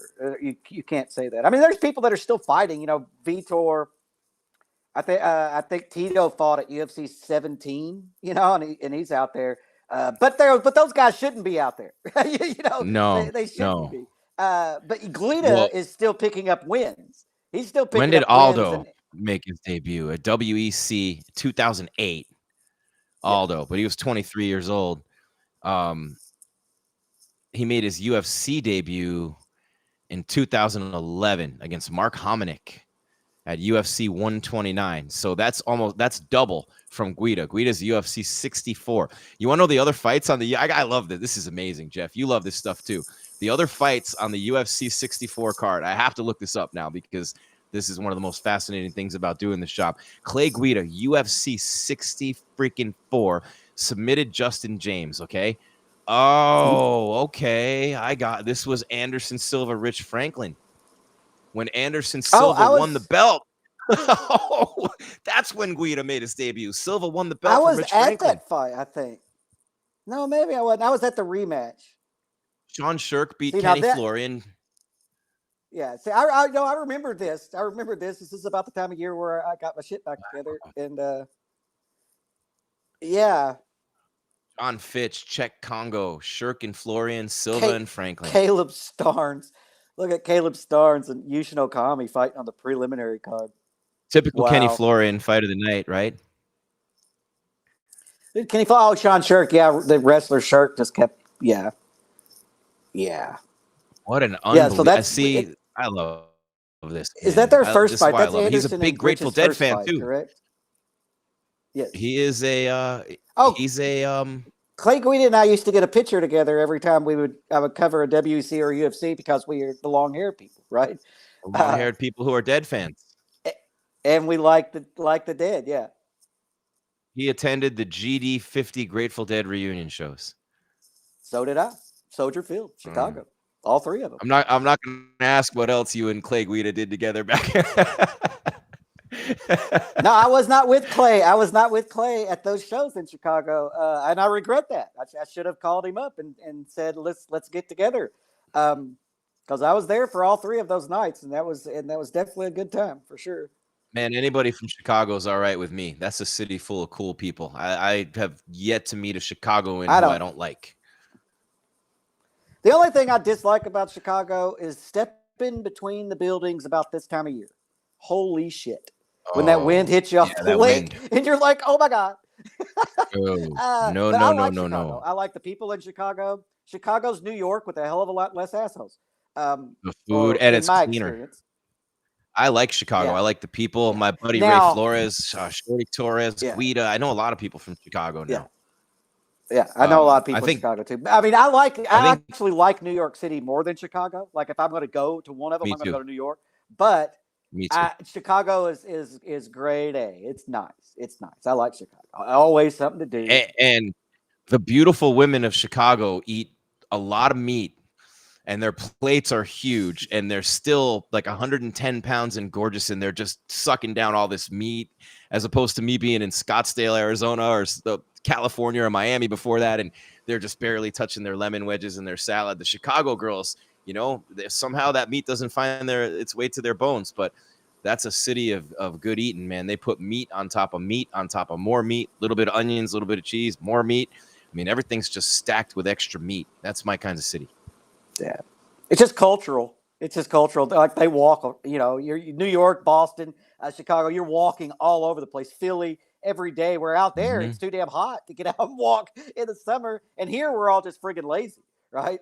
So we're all overweight and dying. The second lowest life expectancy in the country, right here. It's where I'm from. So I could be dead I'm any minute, Jim. We're hiking mountains out here, Jeff. Move out here with me, man. We're hiking mountains. We're doing healthy things. I'm in the gym every It's day hot. now. I think this is my midlife crisis. Is I go lift and work out every day, and it gets hot in the summer. But you go early in the morning. You run. I mean, that's what Cejudo does. Cejudo's from Maryvale, and shout out to Richard Palencia, by the way, the Legacy Fighting Association LFA bantamweight champion, won the belt. I've known the Palencia brothers a long time. Maryvale High School. Frankie Saenz, John Moraga, Henry Cejudo, the Palencia brothers. They all went to that. Everybody talks about Arizona State wrestling. Maryvale High School, man. And Frankie gets on me because he went to Marcos Deniza, but his father was a coach of all those kids growing up. And Cejudo's coach and all those guys coach. So one of the things they grew up doing as the wrestlers, they'd have to go to Squaw Peak, which is now Piestewa Peak because it's politically correct and you can't call it Squaw anymore. Understandably so. But it's a huge mountain in Phoenix, and these were kids every Sunday. They had to run up this thing like 3-4 times before they got breakfast. Cejudo and all those guys. And I'm just thinking, when you're running up a mountain that size, when you're a little kid wrestler, and then you're in the wrestling room all day beating the crap out of each other, it's no wonder so many of those guys ended up being big time fighters and champions. But that's still a big part of what Henry does, Henry Cejudo. And I mean, I don't know what else he's doing these days if he's going to fight again, but he's training Figueiredo. He's training with John Jones. He's training Zhang Wei Li for the Namajunas fight, and they're all coming to see Triple C. But a big part of what he does is he's running up that mountain, man. He's still running up Piestewa Peak in Phoenix. So the hiking is a big part of training for people who live here. Bader does it all the time. CB Dollaway. These guys are running up the mountains, man, getting that altitude training. Not me. You wouldn't get me to run down a mountain. Oh, that's actually harder. You try to run down a mountain, it murders your quads. You have not felt pain like that. That's brutal. Yeah, well, yeah. I just got back from Red Rocks, man, and that killed me. But I have two Sedona? fake hips, so I can't do a hell of a lot of that. You were in Sedona? Anyway. No, I was at Red you in Rocks in Colorado at that friggin' hill. Oh, okay. Hey, where's the it's not a place in hill, I mean, Colorado? This guy I'm working with went to Colorado to see, I guess this guy's like the American version of the Dalai Lama, and this little place in the mountains of Colorado is like the American Tibet. You would know of anybody I know, but supposedly it's just unbelievable. I do not know because You I didn't think go that there. those people are weird. Yeah. I just try to stay away from those weird people. Man, I just think I'll those tell are you what, weird, But yes, I am familiar with what you were talking about. The mountains of Colorado get weird. It gets weird for sure. Definitely, no doubt. But Guida, what did we just see? I mean, I still, how do I describe what we just saw in the Classic Guida Guida. fight? I mean, unbelievable that he got that win. He chokes out a 4th-degree black belt. He absorbs 1 million strikes. The striking ratio, 47 significant strikes landed out of 61 thrown. That's like a hitter in baseball hitting 700 in the World Series. You know what I mean? Like, it's unheard of to land that percentage of significant strike. And most of them were straight off Guida's head. And debatedly, maybe a couple of illegal groin strikes too. And he comes back, gets the takedown, and chokes out a 4th-degree black belt. And Leonardo Santos, who let me look back, but I think he was on a pretty big win streak. He had 11 first-round finishes coming in. No, he lost to Grant Dawson before that, but before that he had won 6 in a row and was looking to get back on track, but he was a huge favorite. If you had, we were talking about gambling. If you had money on Guida, you're sitting pretty right now. You're loving life, and a lot of people probably did because I mean that was just I agree because of the name, 100%. I think that he has gassed himself out, right? And fatigue makes pansies of men, man. I mean that's all there is to it. Makes cowards of men. I think it's the same, and that's what happened there. Because, I mean, whenever he got taken down in the second round by Guida, he gave no resistance at all. I'm not saying that he quit, but he sure didn't try real hard to get out of it. He punched himself out. That's what we mean when we say that. He literally punched himself out. He had nothing. Yeah, and it happens. You get it, Yep. That's why these boxers that are going 12 rounds and throwing these high, crazy numbers of punches, it's just not the same sport as MMA. Our guy, at least with what the triad thing did, and now they can, hit in the clinch and grab, and it changed the rules a little bit. And you saw the MMA fighters have some more success against the boxers because it's just not a fair comparison when you're just boxing and then our MMA fighters. But these boxers are training to throw that kind of volume. And it's hard, man. Your arms get sore. The oxygen leaves your muscles. You can barely lift your arm. You can't defend yourself. I mean, it's a real thing. It's brutal. The lactic acid. I'm trying to think of I'm trying to think of how to describe it to someone who hasn't done it. Something that they may have experienced in their lives that, Yeah, your lactic acid builds up in your muscles, and your muscles don't respond anymore. You cannot lift your arm, even though you want to. I don't know how to explain it. The only times I've ever really how do you felt explain it to that guy fatigue, who never gets off the couch? If he's ever been hit and went limp for a minute, and you try to fucking make your arms move, and they won't. How about when your leg falls asleep on the remote? I don't know how you explain it. Yeah. How about when your leg falls asleep on the remote and you try to get up and put your weight on it? Yeah. I mean, it's different than that because that always scares the hell out of me because I feel like I'm going to hyperextend my leg and stuff. So I sit down immediately and start shaking it out. But I mean, that's a good example. You just can't. Your body doesn't respond. Your brain's like move, and your body's just like hell no, I can't. Can't do it. It's really hard to explain unless you're a runner or somebody in a high output sport that soccer. I'm sure people felt that in soccer if you played soccer growing up. In one of those games that never were just nonstop and nobody scored and you're running around for 2 friggin' hours. Which is every soccer match I've ever seen. Yeah, and maybe even some basketball players. I hate that. It's not even, I hate that sport. I don't even want to get started. Bunch of running around for nothing. It is what it is, man. But I'd love to be a soccer play-by-play guy. And I'd go, what a shock! Nobody scored. There they run the other way, all the way down. Nobody scores. They run back. Nobody scores. They run back. Yeah. By the way, the one thing Jeff, I don't like about the holidays is everybody wants to talk fights with me, and they keep talking about the boxing. And I'm in Kentucky, so I've started explaining to them as boxing's a drag racer, right? Straight strip, hit the fucking gas and go. You don't have to do anything else. Straight shot. I said, mixed martial arts is more of a road course, right? You're going to have to turn left, turn right. You're going to have to go straight. You're going to have to go fast, slow, speed up, brake.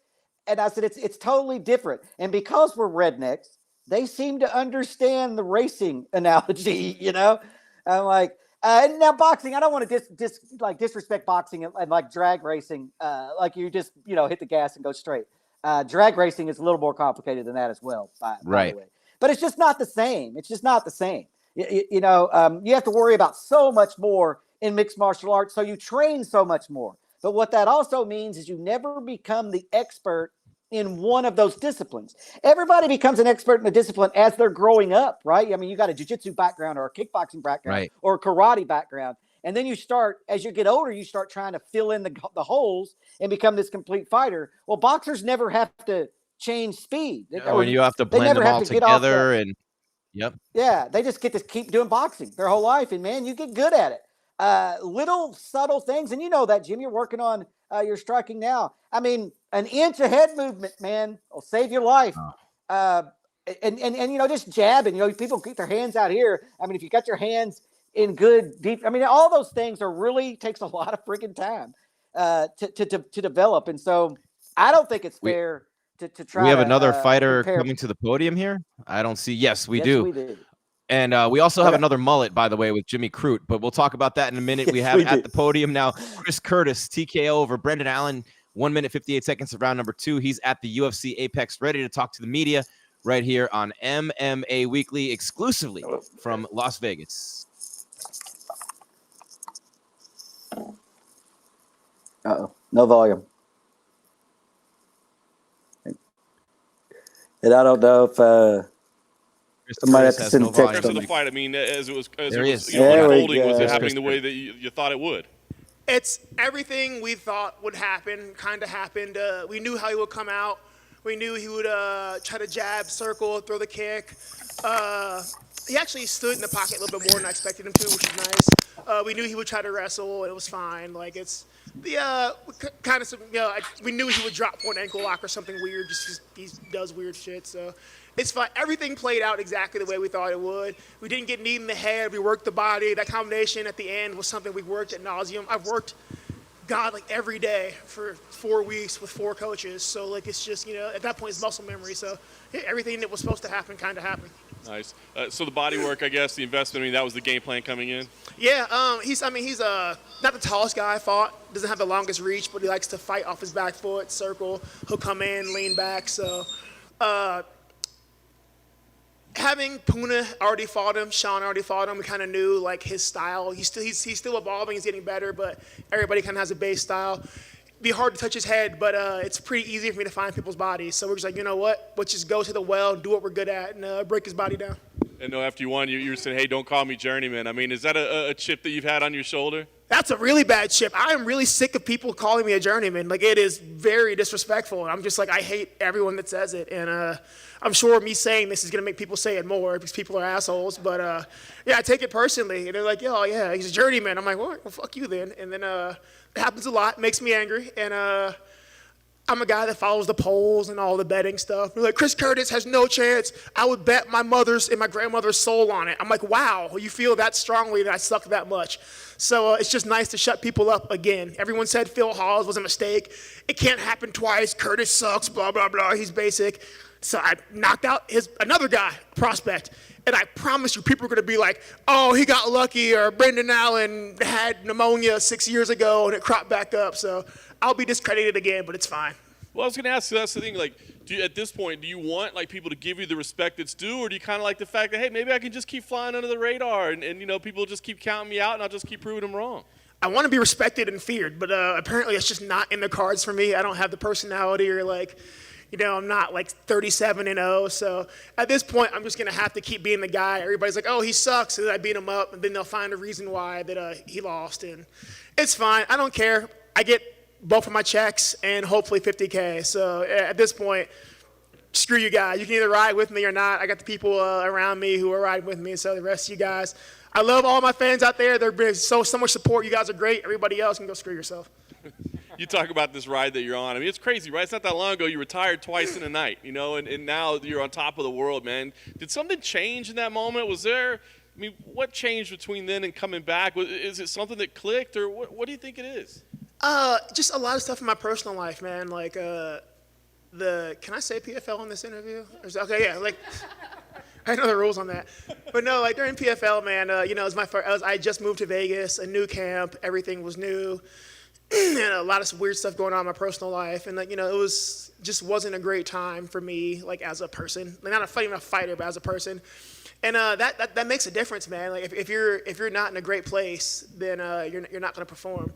Since then, man, I've had a change of camps, change of scenery. Different people in my personal life have come and gone. But now, my personal life, I'm in a great place. My son's happy, my family's happy. Like, I've got a great camp. I've got what I feel like are the coaches that I need around me doing, specific things. Like, I don't have to, like, my camp's not run by me anymore. I've got people around me telling me what to do and believing in me and making me work and doing everything. So it's nice to be on autopilot and just go do what I'm told and go work and have people around me say, like, we can make you a star. Just, we believe in you, so believe in yourself. I'm like, okay, well, the first time as a professional, I 100% believe in myself. During PFL, I had doubts, and I think that showed. I came in super confident first round. I let like everybody else around me get in my head about Magomed, and like both those fights, it showed I wasn't sure. Like I wasn't sure that I'd done everything I could. I wasn't sure that I'd taken every precaution.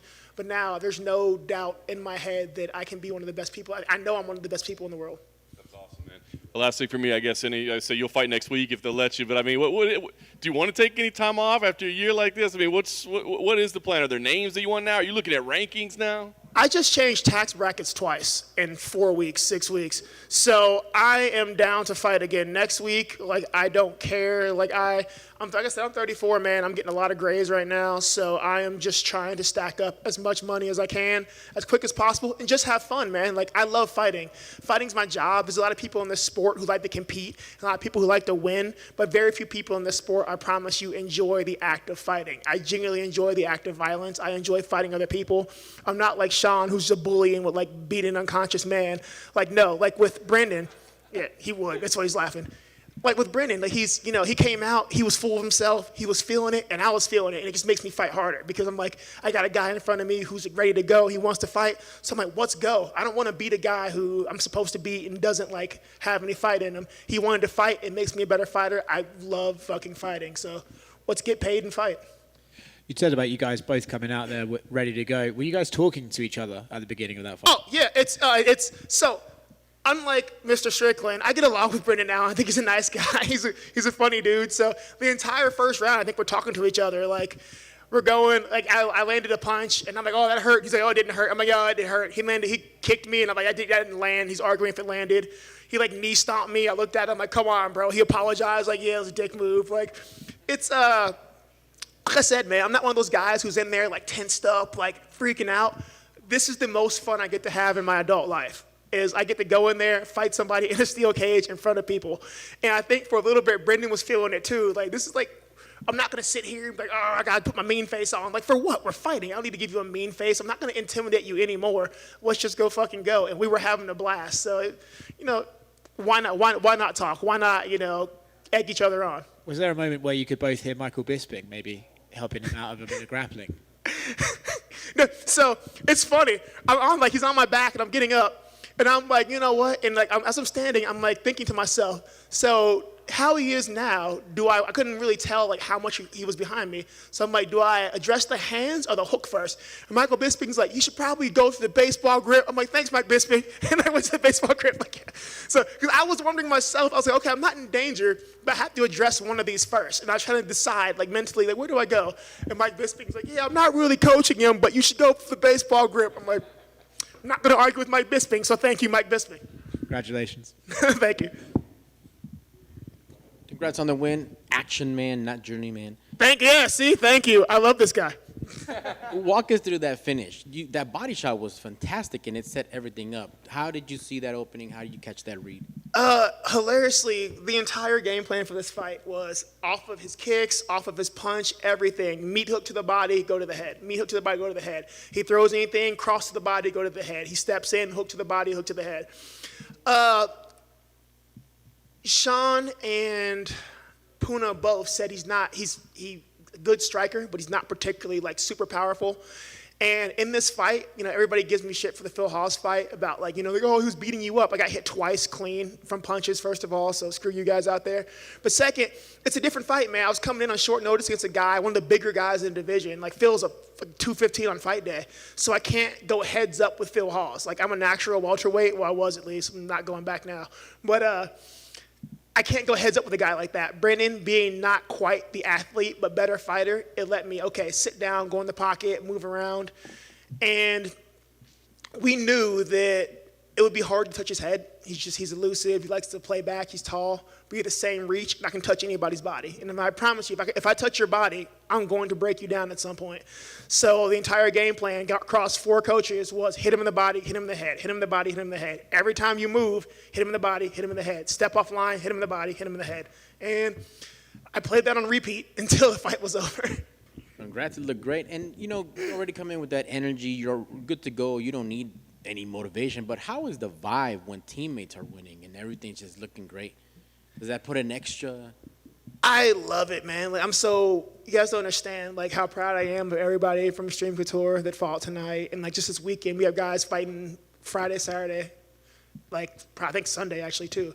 So we've got guys fighting all weekend. You guys will never know how proud I am. Everybody put their work in. Like there's so many people leaving blood, sweat, and tears on that mat that it's freaking amazing. We've had a very good weekend. Win, lose, or draw, I'm proud of all these guys. I got to watch my teammates fight. I got to watch Maki fight. I got to watch Cheyenne fight. I got to watch Manel fight. So seeing these guys go out there and put on the line, win, lose, or draw, it's just like, how can you not leave it all out there when you see your friends and your blood and your freaking like that's your family. You go out there and put on the line. How can you not? So I was the last extreme guy from the night. So I was like, you know what? I'm gonna close it with a bang for my teammates and my coaches and everybody else. So we went out and did it. That was awesome. Congrats. And shout out with the poses at the end. I saw like Hulk Hogan, Randy Couture, Randy Orton poses, just do it. Yeah, right. You gotta have fun. Like, God, this sport's full of people who really want to be cool and they're not. So, like, I know I'm a dork. I'm okay with it. I've always been a dork, so I just embrace it. Totally fine with it. Well, you won, so that's what's up. Right? Who dares wins. Thanks, guys.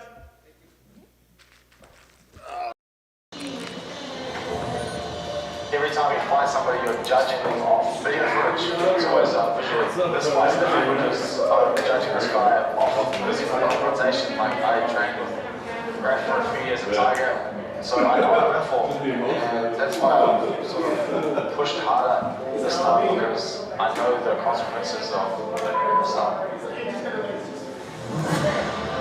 I mean, it was Brad when I come to Tiger Muay Thai, and we trained together a long time. And now we both change. He changed it, and me changed it. There we go. We're unmuted. That sound was loud, whatever they had going in the apex there, and we were muted. And some people in the audience might think that's a good thing, Jeff, but not me. I'm not one of them. But I look, man, Chris Curtis, an entertaining dude. But before we get back to what Curtis said, which I think he said, I just went up 2 tax brackets in the last 4 weeks. So he's funny.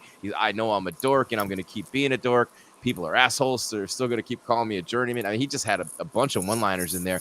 But what we missed, and we put it in the chat, Jamal Hill with a big statement, 48 seconds into the fight, the walk-off counter right going backward, just completely decked Jimmy Crute. And that's got to be the knockout of the night, man. A huge, huge win and a big knockout for Jamal Hill. Yeah, and then followed up with a huge right hand, and that's what did all that damage to the eye. You saw Crute's eye completely swollen shut after the fight. It wasn't the knockout. The knockout punch or that dropped him hit him square like in the mouth and nose. And that follow-up got him right in the left eye, man, and did some pretty good damage.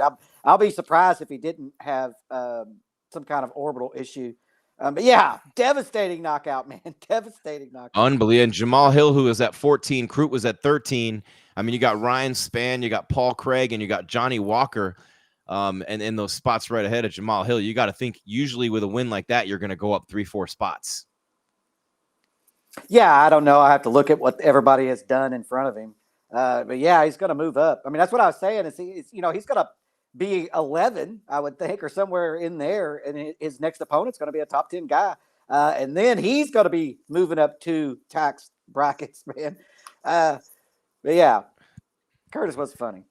I always liked Jamal Hill. He's entertaining in the press conferences, and Curtis was funny, man, in there. And he said, if I touch you on the body, you're going to be in big trouble. He's an Extreme Couture guy.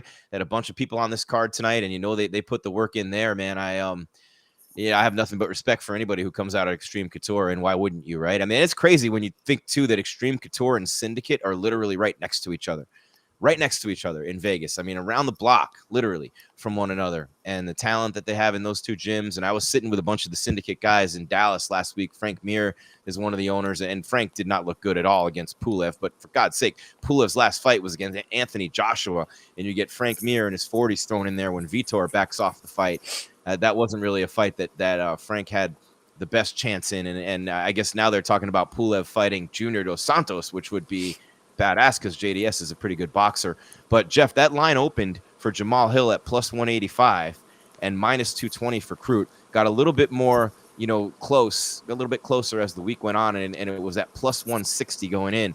But that's 2 big-time underdogs in a row with finishes in Clay Guida and Jamal Hill. And we were talking about the gambling element of it. I mean, and before that, Chris Curtis was an even bigger underdog. So 3 in a row. Imagine you parlay those 3 underdogs to all win by finish. you'd be sitting on a new house right now, man. You could afford a house in this market and gas to drive your car if you bet that parlay with all three of those underdogs. Yeah, our housing market's gone crazy. You could afford Joe Biden's gas. If everybody thinks Joe Biden's selling them the gas, people are so it's stupid. just funny. People are funny, man. People are funny. It's like, look, it's Biden's gas we station. can't control gas prices. Yeah, it's called a free market society. Either you like it or you don't. But don't. But then they hate Elon Musk in the same breath. They're talking shit about Elon, and the guy's like making sure we don't have to buy gas anymore. Like, what are you people? Yeah, what's going on? Americans' favorite pastime is complaining. I mean, that's what. And I'm an American, and I don't give a fuck who I offend. That's the truth, man. That's all right. That's our number one freedom all over the world, man. Yeah, I mean that's who we are, man. Don't take that away from us. That's just that's who we are. We complain. It doesn't matter what it is, right? Does not matter what it is. She wasn't hot enough, Jim. It's just crazy. Nope.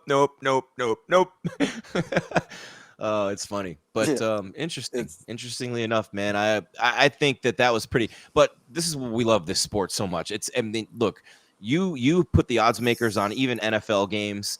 You know, Major League Baseball, it's all about the pitcher. NBA, for the most part, the favorites are going to come through. You got two guys in there in a locked cage in a fight, man. Anything can happen anytime. I mean, look, Curtis was plus 270, Guido was plus 182, and Jamal Hill was plus 185, and they all won by finish. That's the beauty of the sport. The fight games never know what's going to happen when that door's locked and two guys or girls get thrown. That's why next week is must-see TV. When will Amanda Nunes finally lose? It can happen anytime. Holly Holm, Ronda Rousey. It can happen, and you have to watch every time because you never know when it's going to happen. And when it does happen, it's landmark historic. I don't think Juliana Pena is going to do it, but you never think it until it happens, right? You have to watch every time she fights now to see who's going to beat her when it's going to happen because everyone loses. Everyone pays the piper at some point, and you never know. Dustin Poirier, the long winding road for him to finally have the chance to be, and not an interim champion, a world champion. With all those fights and all those years and all those moments, Dustin Poirier could finally have his coronation, or Oliveira becomes a completely legitimate champ, having beaten Chandler. You have to watch that card next week, but you never know. You think a fight card like tonight, all these undercard fights and all these other, there's some great fights on this card and some huge underdogs with some big wins.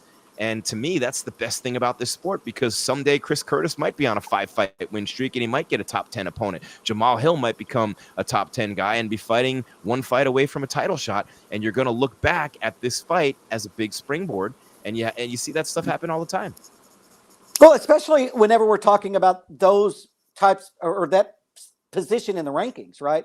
Because 1 and 2, neither one of them is going to be a crazy underdog anyway. But whenever you get down to like the 7th versus the 9th guy, or the 13th and 14th, some of those, the odds get kind of crazy. And it's like I said, this fight right here, I feel like I couldn't make a legitimate pick in this fight because I don't know. I haven't seen enough of them. And so those are the fights, though, that you can cash in.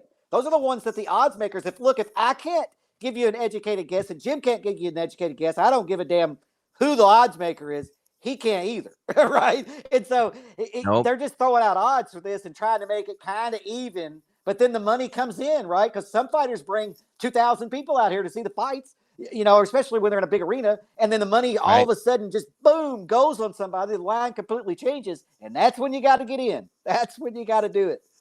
And here's the co-main event starting now. By the way, interesting side note, I've been wanting to do one here on MMA Weekly for a long time. You and I should do one. That'd be great. But side note, Jeff, the Mullets are 0-2 with a TKO and a KO tonight. Not a good night for the Mullets. And not a good night for the Mullets at all. And I'm fine with that. I'm fine with that. And this isn't a mullet. This is a man bun for Fiziev. He's got a man bun, not a mullet, right? It would be a mullet if he let it down. Yeah, I don't know. It might be all the same length. Yeah, his sides are shaved and he's got it up on the top of his head. But if he has his hair down, you might not realize that it's shaved like that in the sides and back. Right. And Riddle kind of looks like he's trying to maybe partially grow. It looks like he's trying to be Bradley Cooper, actually. Yeah, I don't know what to make about these guys. I I asked would probably Rampage that shave last my week. head if I were a fighter, I was like, or what do I grow it said to out. Rampage? I said, what was it like to stand next to Bradley Cooper on a movie poster? Would you rather be next to him because you know all the girls are going to be looking, or would you rather be on the other side next to the ugly guys? He didn't answer the question. He didn't get my humor. Rampage didn't get any of my humor. He was not having it whatsoever. I tried my best, Jeff. Rampage is one of those people, man, where either you click with him immediately and you have a funny interview, or he's just turns into that Rampage personality where it doesn't matter what the hell you say. He's not really going to engage you that much. He's a weird cat, man. I like I pissed him Rampage off though. When early. he's on, Guess how I pissed him off? you pissed him off. Okay. Guess how I pissed him off? He didn't get really pissed off, but he goes, "Oh, I see you try to slide that." I told him John Jones cleaned out the light heavyweight division in 3 eras, and he did not like that. It was just like a little side point that I made about Jones, and he's like, "Well, you see, you try to slide that through." He goes, "Jones beat all of us when we were past our prime. He was coming in young, and you're past a certain point as a fighter." I'm like, he'd have beat you anyway, man. He'd have beat you anyway, but. Yeah, he didn't like it that I said that. Maybe. Kind of went. Maybe. I mean, Rampage has a legitimate point, though. You know, whenever John Jones came in and he beat all those legends had already been made. You know, they were not in the height of their career, but they were still at the top of their divisions. You know, and so it doesn't matter. Shogun was in that fight. Shogun was the champion, right? Isn't that who Jones took it from? And then, you know, Lyoto Machida, Lyoto Machida was. He was in his prime.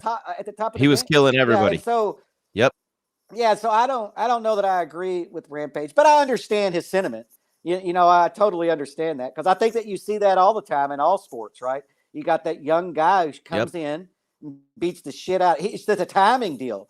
It was his time when all the legends were barely past their prime, and he shined, and then he becomes a legend. That's just the way it is in sports. But yeah, Rampage. It is. You know what else he said to me? Rampage. This was the one thing that I got an exclusive from him. I got a really good exclusive from him, actually. He said he's sick because all the boxers were saying MMA guys make no money, so they have to go fight for Triller now. And he goes, "Man, I'm sick of this shit." He goes, "I made $7 million to fight Chuck Liddell." He told me he made $7 million to fight Chuck. It made big news because no one had ever. But did he tell you which organization? UFC. But what he said was that the UFC would pay him extra. He told me this off camera. He said the UFC would pay him extra money to not talk about how much he made, because if he's making $5 million and the guy's making $400,000 knocks you out and you're making $5 million, they still want to pay that same guy $400,000 the next fight, so they still don't want him to know how much you made, so they don't disclose it, and they pay you that way, which I found it to be interesting. And we just got to the point eventually in the conversation, which is true. Well, I'm sure Rampage got a shitload of money in pride. Yeah, for those Vanderlei fights, if Rampage didn't get paid multiple millions of dollars, then he had crappy management, man. And even that's why I asked, because Rampage was huge in Japan, way bigger than Chuck Liddell, and I was like, maybe that was from the Pride fight. But yeah, makes sense. Chuck Liddell throws a shot to the body, Rampage hook to the head, done. You know, thanks for coming. $7 million. And he said that everybody in the UFC loved him, and then when he knocked out Chuck, everybody hated him. It went from loved him to hated him overnight. All the people behind the scenes, everything, and he had some interesting things to say. He told me that the best thing about being Rampage is the police don't arrest him anymore because they're fight fans. That's the best part about being Rampage, is what he said. Yeah, interesting. But I mean, he's getting some paydays in Triller now, so I mean, good for him, right? He's able to extend it. He's one of those guys that's able to keep that fame going and keep that, you know, that name going and find a way to get some money somehow, some way, you know. Yeah, it's a skill. It's an art to it. Rampage has always been a personality. Rampage has always Rampage came around at a good time, because Rampage came around today. He wouldn't last because of the things that he said and did. They would have found him and got him out. Man, man, you know, just and I'm not dogging Rampage. We're in a different time than we were before. But if you go back and watch some of Rampage's antics in the interviews and the way he treated some female press members and in Japan and stuff, he wouldn't have lasted if he come wrong now. Okay. Look, they were funny at the time, you know, but I wasn't around for any of that. Oh man, look them up. I think MMA Weekly has one on our YouTube channel right here. Just type in Rampage Jackson. I'll tell you which video it is. He's in like a hallway in a hotel, and he starts There it is, right there. somebody. Look how much bigger his head is than mine. It's ridiculous. Rampage Huge. slapped me at where the hell was it, man? It was in Vegas. He just walked up to me and slapped the shit out of me. I got tunnel vision. I was like, "What the hell, dude?" And that's part of also what I'm talking about. You just can't walk up and slap people, right? No. But that was Rampage's gimmick. That was his gimmick. That's what he did to everyone. And so I'm just saying that it wouldn't last right now. Somebody would have sued him or and all of that. We're at a different time. But yeah, Rampage walked up to me and slapped the shit out of me. He didn't mean to. He's a big dude. When he's not fighting, he's probably he was a light heavyweight then, but he was every bit of 230, 235 pounds. I'm a 165er at the most. Rampage is still a big dude. Shit. Yeah. Meanwhile, Jeff, the co-main event in round 2, we got Faizev and Riddle. They're just throwing bombs at each other. Talking about 22 out of 54 and 24 out of 51 total strikes. 22 out of 55 and 24 out of 51 significant strikes. Riddle and Faizev. That's how even they are as they're into about 345 I have on my clock of round number 2. But the head strikes, almost every single statistic in this fight is dead even as they fight, toward the middle mark of round number 2. Not really that close to it, but you know what I'm saying. They're at the 3.5 minute mark, and it's just dead even, and it's been all strikes. Mm-hmm. Yeah. I think that this round, as this round plays out, we're going to see a lot more of these kind of wild exchanges. They're trying to still be careful at this point in the second round. But here in a minute, man, a corner is going to tell them that one of them's losing. I don't know which one though. The fight looks even so far to me. Kickboxer against Muay Thai. This is probably, arguably, the best competition each guy has faced yet in his career, and a great opportunity as a co-main here. And they're both high volume fighters. They both throw a ton of volume and a lot of heat. They're both powerful. They have finishes. One has 6, the other one has 5. They can both really hurt you with the jab. There's a lot of and you can just see them. They have a lot of power for lightweights. Look at their bodies, their physiques, a lot of power. Oh, look at that exchange. That exchange alone right there, Yeah. But I think we're going to see more of that. They're comfortable now. Style. Yeah. I think that they're both real comfortable now, and we're going to see the really go at it. Oh, Dana finally said Justin Gaethje's next. He finally said Justin Gaethje should be next. It took him a while. Yeah, it took him longer than it should have, but yeah, he's next. The COVID didn't last long for Dana. He went through it pretty quick, I guess. Yeah, he should have. Yeah, he should have got over it. He probably would have got over it anyway. I'm not worried about people who have means. Yeah, no, I don't know that. Yeah, the people that have means, man. I haven't heard of a billionaire dying of COVID yet, right? Unless you're a conservative radio host. The conservative radio hosts haven't done so well. No, they have not done. They have not fared so well in this. But you know what I mean. I feel like people with means, if you got the means to get all the treatments, then you're a hell of a lot better off than me. But yeah, and good. Oh, here's some knees. Yeah, because we are in a pandemic that almost 700,000 Americans have died, and Dana did get COVID, and he came through it, or at least so far, he come through it fine. So that's good news. That's good news for us. Teofimo Lopez didn't, though. You saw he lost to Kambosos and lost all 4 of his belts last week. Teofimo was fighting with air in his neck and air around his lungs. He had COVID in this camp, and the doctors who examined him after the fight said he's lucky he didn't die in there. He's got some real respiratory issues. See, I don't. That was crazy. I don't think I don't think Garbrandt's been the same since he's had COVID. Right. He doesn't have the output. He doesn't have he isn't the same fighter, and that's just my opinion. People can go back and watch his last 2 fights, and you judge for yourself. That's just my opinion. Some people, man, I don't even know how to explain it to people. It's just Some people, it absolutely ravages them, and other people, they don't even know they have it. It's like peanut allergy, right?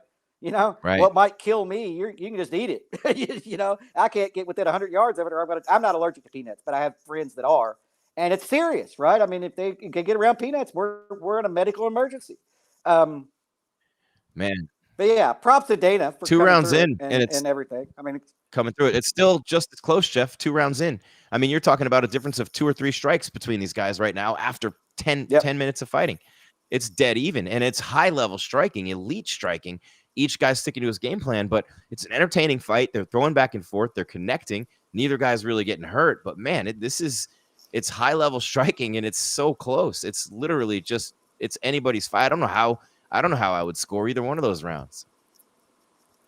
no, I don't know either, and I'm not able to watch it close enough to actually give you a score. I know I've watched it close enough to tell you that both those rounds are really close.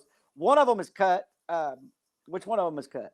And I know that sometimes Brad is cut, and I feel like that sometimes the judges, whenever we're talking about a fight this close, right, the guy who's bloodied is usually the one that loses. But I don't know if that's going to be the case, man. But yeah, this is an extremely close fight.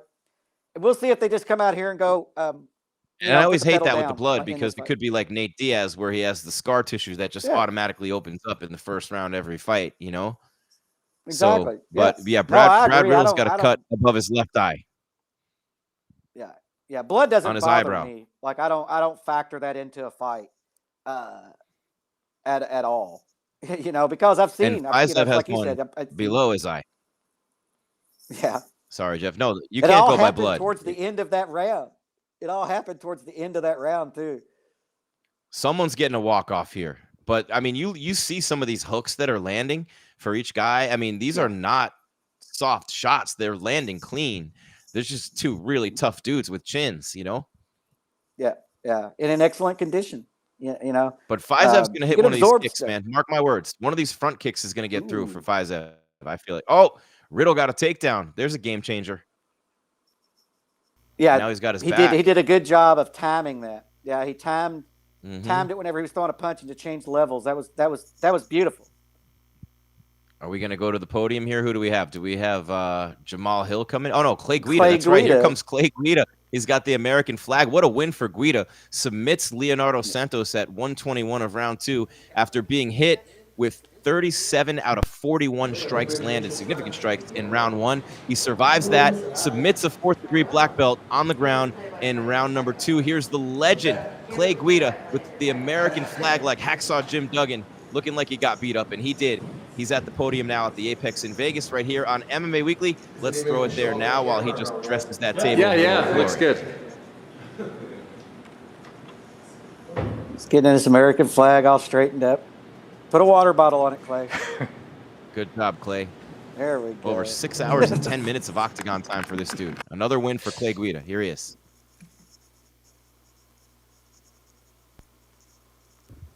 Clay, congratulations. I mean, obviously you've been a part of some battles throughout your career, but this was another pretty insane one. So how are you feeling up there right now?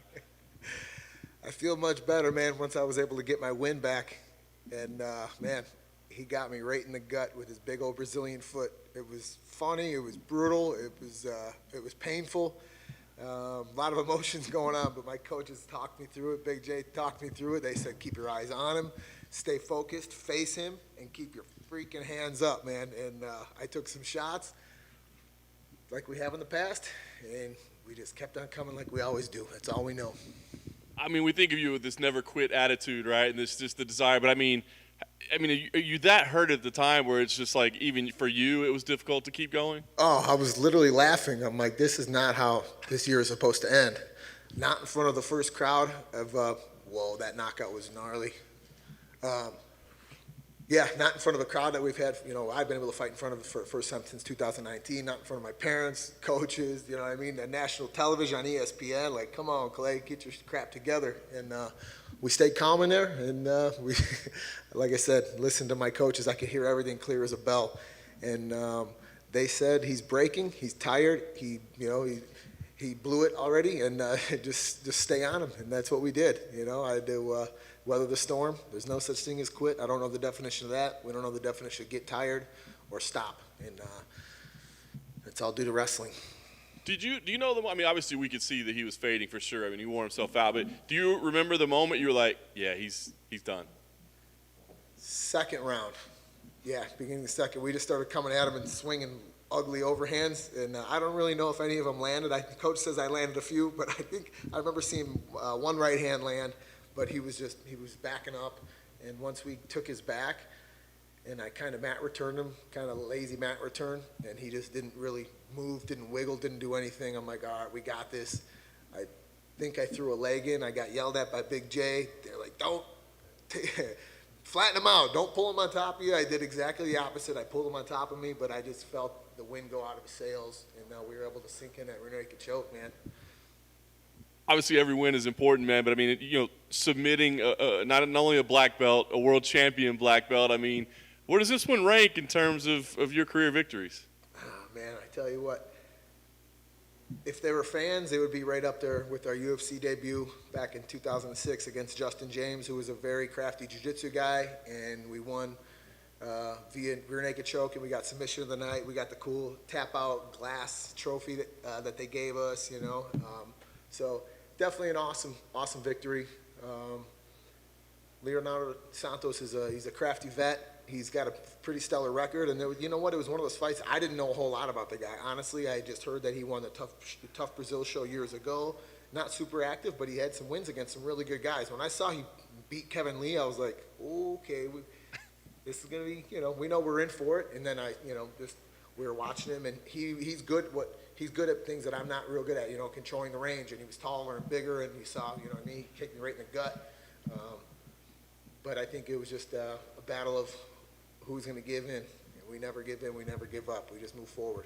Very nice. Well, obviously, it's a big moment. I know you want to celebrate it. I guess the question would be, kind of what's next for you now? I mean, obviously, you got a birthday coming up. You say you keep getting better as you're getting older, right? So, I mean, what's the plan? You were super active this year. Is that the plan moving forward? Are there names you want? Are there matchups you want? What's next? Hey, we just want to stay on the gas pedal, stay active. And there's still one dude out there with our name on him. I beat him once. I'll give him another chance. Nate Diaz, I know you're out there. You can't run. You can't hide. I know you're going to turn the fight down. You probably won't even know that we want to fight you again. But if you ever want to do it again, buddy, I'll give you a shot at it. So let me know. Clay, congrats on the win. Obviously, everybody just went crazy, shouted you out, a veteran. I know the nickname is the Carpenter. Can we change it to the Wrench? Because you keep being the wrench in people's plans. Up and coming guys, what's the secret to this longevity, man? Being an OG in the game. Learning from the guys, the coaching staff at Team Alpha Male. Uriah Faber, Coach Danny Castillo, Coach Joey Rodriguez, Chris Holdsworth, Mikey Malott. The list goes on. Guillermo, our Muay Thai coach. So many guys that have been so key, in our growth and in our success. We've stumbled in the cage a bunch of times, but I've been with them now since 2015 or 16, and just putting in full camps with them, and we continue to improve. They believe in me, I believe in the system, and it's true. You can teach an old dog new tricks. I feel like a 21-year-old wrecking machine, especially being around guys, in the gym, like a Darren Elkins, a Josh Emmett, a Cody Garbrandt, Andre Feely, so many guys that I'm probably forgetting the name. Josh Emmett, these guys that are just, and those are some of the older guys in the gym that keep, just defying the odds and keep coming up with big wins. So I get to train with them daily, and the stable of guys that we have. If I can't keep up with the young bucks at Team Alpha Male, then I'm in trouble. So I know we got the pedigree in the room to just keep getting better. So that's what I dedicate it to. Excellent, man. Thank you for that. And give us a little gem. You've been matched up with everybody, anybody, and I'm sure there's other guys who will say, why am I being up against this dude on the main card? It should be a different ranking. I'm not really liking this look. But from Anthony Pettis, who you spoiled his debut, to tonight, how do you put that to the side and just focus on your game plan and not let the hype of someone else, mess with your fight game? Like I said, I owe it all to wrestling. The sport doesn't owe me anything. I owe the sport of wrestling everything. And that's what always keeps us in the fight no matter what. And, we'll fight anybody. They know that. I'm not sure how Gritzmacher did tonight, but does anyone know? Lost. Bummer. I don't know. I was going to see if they wanted to do like a matchup of the ugliest guys in the UFC, the two ugliest cavemen. So if he wants to do that one, we can do that. But I don't know how they are against pairing up, a guy that got his hand raised against a guy that didn't. But I think it's good timing. So I've always liked that fight. He's fun to watch. He looks like me. He's got a little more hair than I do. So, maybe we can get that one in the books, in the future. Or the guy that he fought. So I'm up for whoever. Sounds good, man. Continue, and thank you, sir. Thank you. Appreciate it.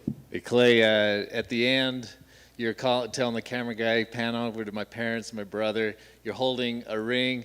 You had some of us guessing, is he going to propose? What is he going to do? Hey, there ain't no girls dumb enough that want to stay with me the rest of their lives. Trust me. A graveyard of relationships, I guess. Yeah, you know what? After all these years, the people that have been so key, in our success that don't get enough recognition. My big brother Jay, who's over in the corner over here, he's the one that got me into sports at a young age. Started off with baseball, football, and wrestling. You know what I mean? I did what my big bro did, and then he got me into. I started watching him fight, and then we got in there too. So all these years later, he's been such a huge influence in my career, in my life, daily, and we're very blessed. And him and my parents and my sister, our family, they're the ones that make it possible. And my parents have got their 45th anniversary next week. So I'm just happy that they were able to attend this fight because I don't think they've been at a fight since 2019, like actually in the arena, just like most fans. So we're very blessed that the UFC had them here as guests. And my best buddy Jared out there, who we share a birthday here in 4 days. We're born on the same day. And he's the one we wrestled with since we were 5 or 6 years old. We wrestled in high school together, college teammates, and it's we're just very blessed that everyone's able to be here and celebrate such an awesome night. So. How did the ring come about, and what's the significance of that besides being a badass? You know what? My mom, she's always given us cool gifts. It's just it's the sweetest lady ever, so thoughtful, and she surprised me. So I left for training camp in October, and she didn't think she was going to see me until my birthday, and I didn't tell her. Literally 2 days after she gave me the ring. I told her, hey, we got to fight December 4th, because at first I was supposed to fight December 18th, and then they moved it right when I left, and she's like, oh, I wouldn't have given you your ring until your birthday or whatever, so she's like, don't tell anyone, we're making a surprise. So I told Jay, hey, hold on to this thing, and we'll do it in front of do it on ESPN. So that was the best surprise I could have gotten, and just super thankful for all our friends, family, teammates, people that have donated to give me this this badass ring. This thing is so cool. Thank you, Dana White, for making it possible. All the people that helped pitch in on this thing. This is something else, man. Awesome. Well, congratulations. Thank you, guys. Appreciate the support. That's a wrap. Clay Guida holding court in Las Vegas, man. He's got the American flag with him. All he needs is the 2x4, like Hacksaw Jim Duggan. But what a performance by Guida. If we can get that sound turned down from the room in Vegas. We got Rob Font and Cody Garbrandt coming up. I mean, Rob Font dominated Cody Garbrandt in the boxing element. There we have some media members moving around in there at the Apex. It's MMA Weekly live on YouTube. Jim Griesauber, Jeff Kane. The main event, Rob Font and Jose Aldo coming up, number 4 and number 5 in the bantamweight division. But a great night to beat Clay Guida, Jeff, and an awesome press conference, and just a lot of fun for him, and an unbelievable fight card, man. And what we missed, Jeff Kane, while we were in the press conference with Clay Guida, what we missed, and I think Jamal Hill is going to come right up in back of him here, which is interesting because the main event's about to start. So, but you've got Faizev with someone needs to ask Jamal Hill. Scott, if you're listening, how did it feel to lose the knockout of the night one fight later, and all you have are 2 fights left? But Faizev just took the knockout of the night away from Jamal Hill with that spinning wheel kick. That was crazy. Just put the lights out. And what did I say? Right before we went to the press conference, I said one of those kicks is going to get through from Faizev. It did, and it ended the fight. Yeah, it was Aldo's making the walk. It was. Oh, sorry, Jeff. It's a weird little Jamal knockout. Hill. We're going. Okay. We're going Let's right go to to Jamal Hill. Hill. Hopefully, he's done by the time the main event starts, and we are going to talk to the victorious Jamal Hill, the walk-off knockout over Jimmy Crute tonight in the co-main at light heavyweight. Here he is on MMA Weekly.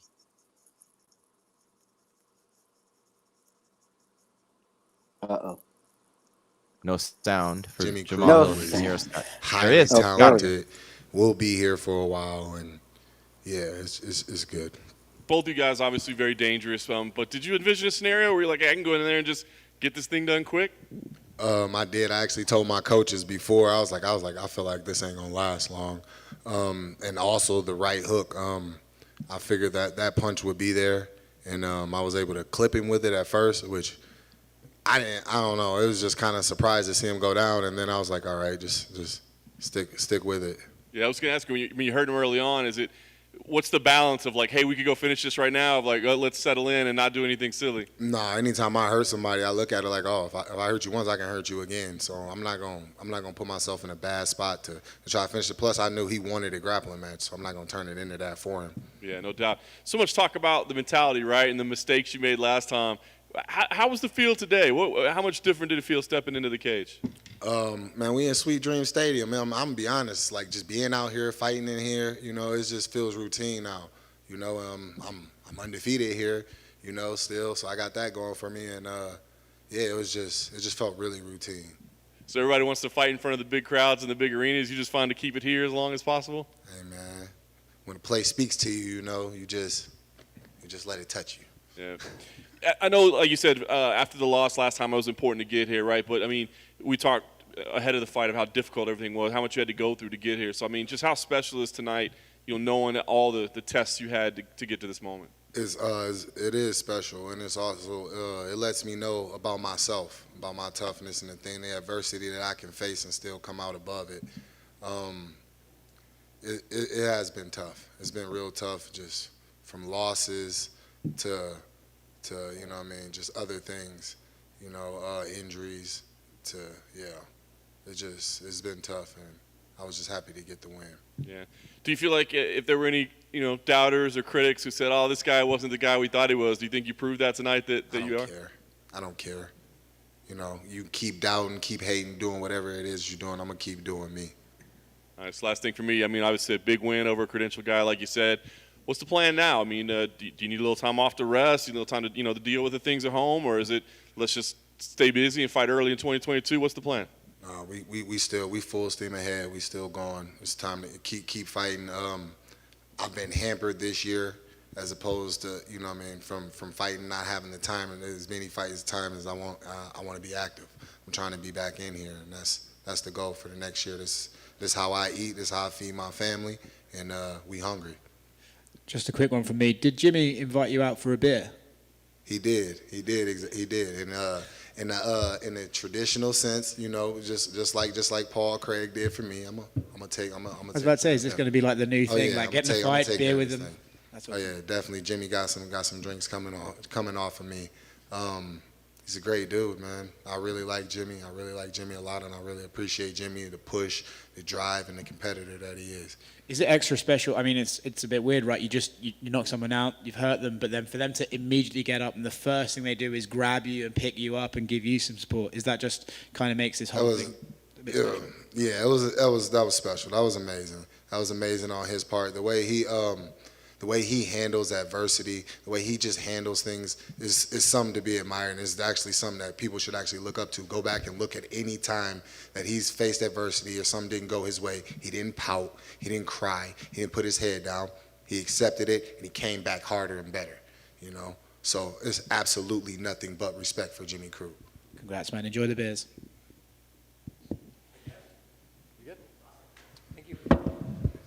All right, here we go. The main event's about to start, and Scott Peterson went out cage side inside the Apex, and Jamal Hill very businesslike in that post-fight press conference. Took care of business tonight, really professional. I mean, he loves fighting in the Apex. Paul Craig beat him pretty bad in Phoenix. I saw that fight in person, and Craig is a beast. But Jamal Hill's a problem, man. And Jimmy Crute was a higher-ranked fighter. He was a big favorite coming in, and Jamal Hill.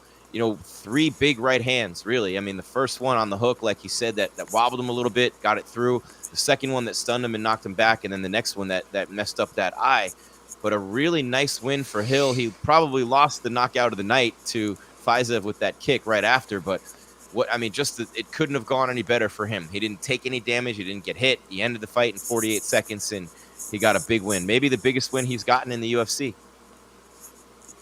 Yeah, and that's the way you want him to go down, because now I can get back in there. This is a young man's game, and so You want to get as many fights as you can as quickly as possible. Like the person said before, Curtis. You want to stack up as much cash as possible because this is a short window for these guys to do this, except for a handful of people, man. So yeah, that was a big win, and it's going to lead to bigger fights. And yeah, I believe you're right that he lost knockout of the night, which I don't think they're going to give knockout of the night. I think that they're going to give a crap ton of performance of the nights tonight because we've seen some pretty impressive finishes. Jamal Hill should get one. Faizev should get one.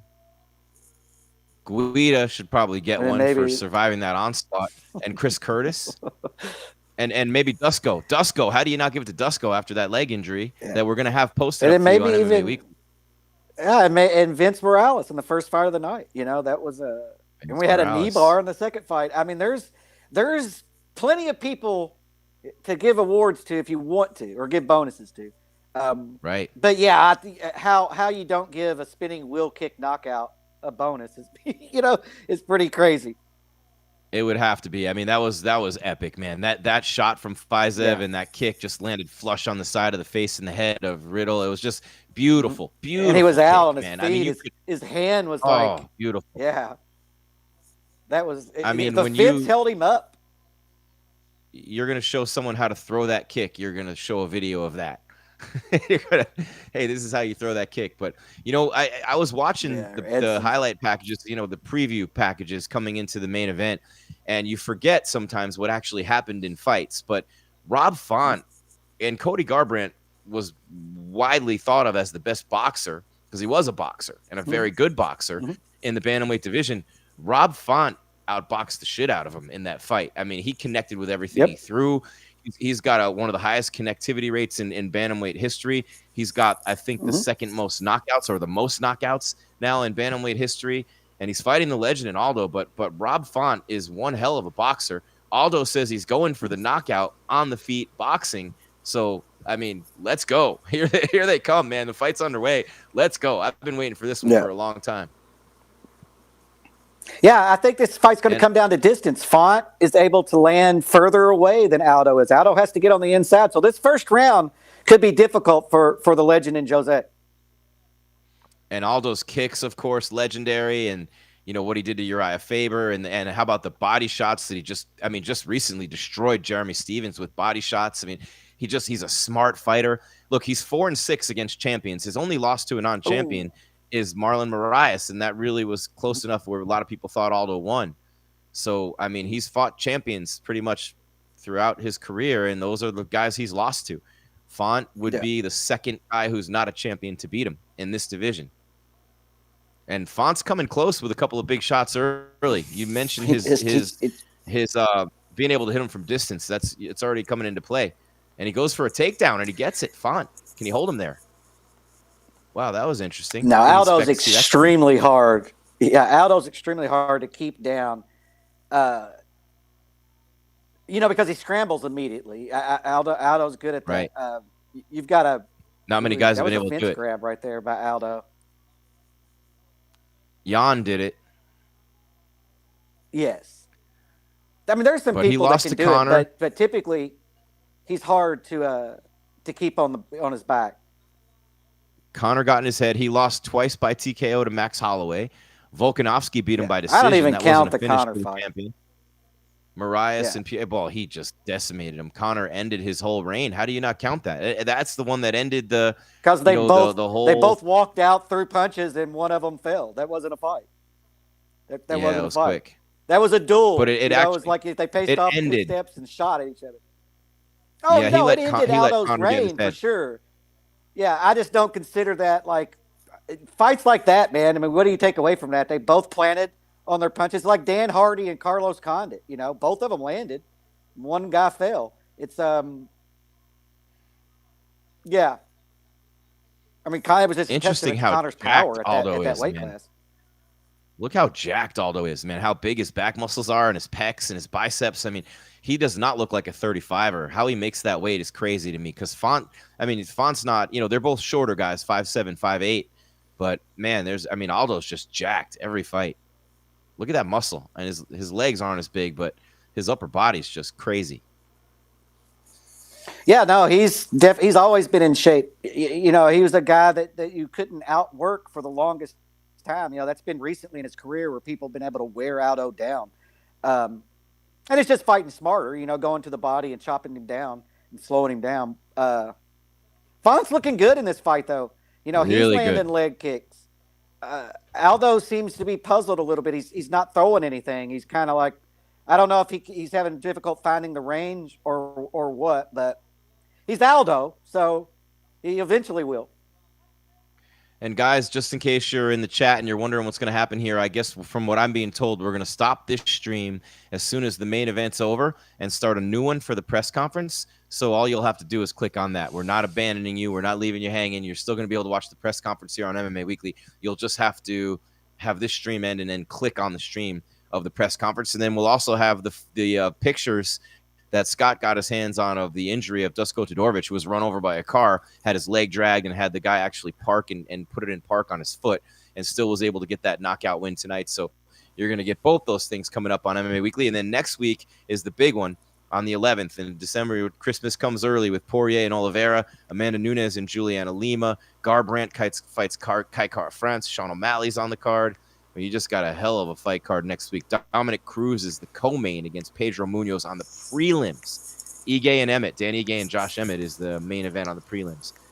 But a good first round for Rob Font. Big right hand and lands there, Jeff. And, you know, Aldo has recently, he runs out of gas a little bit later in fights. And this is a 5-rounder, 30 seconds left in round 1. But I don't see the, let me see if I can see the stats. Yeah, 34 out of 94 for Font. Total strikes, 33 out of 93, significant. Aldo's only landed 11 strikes and thrown 30. Ooh, So Aldo Font just landed a dominating big Aldo. right hand. Aldo. This is why you love Aldo.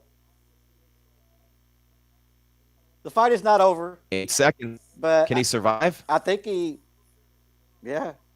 He 2, yeah, he did 1. survive. Did Rob Font survive? Oh, my God. That's it. Because yes. Font dominates the round, and Aldo just clipped him with a big right hand and knocked him back and knocked him down. And in the last, 12 seconds of the round, Jeff? 3, yeah, exactly. The first shot hit him about the 12 seconds.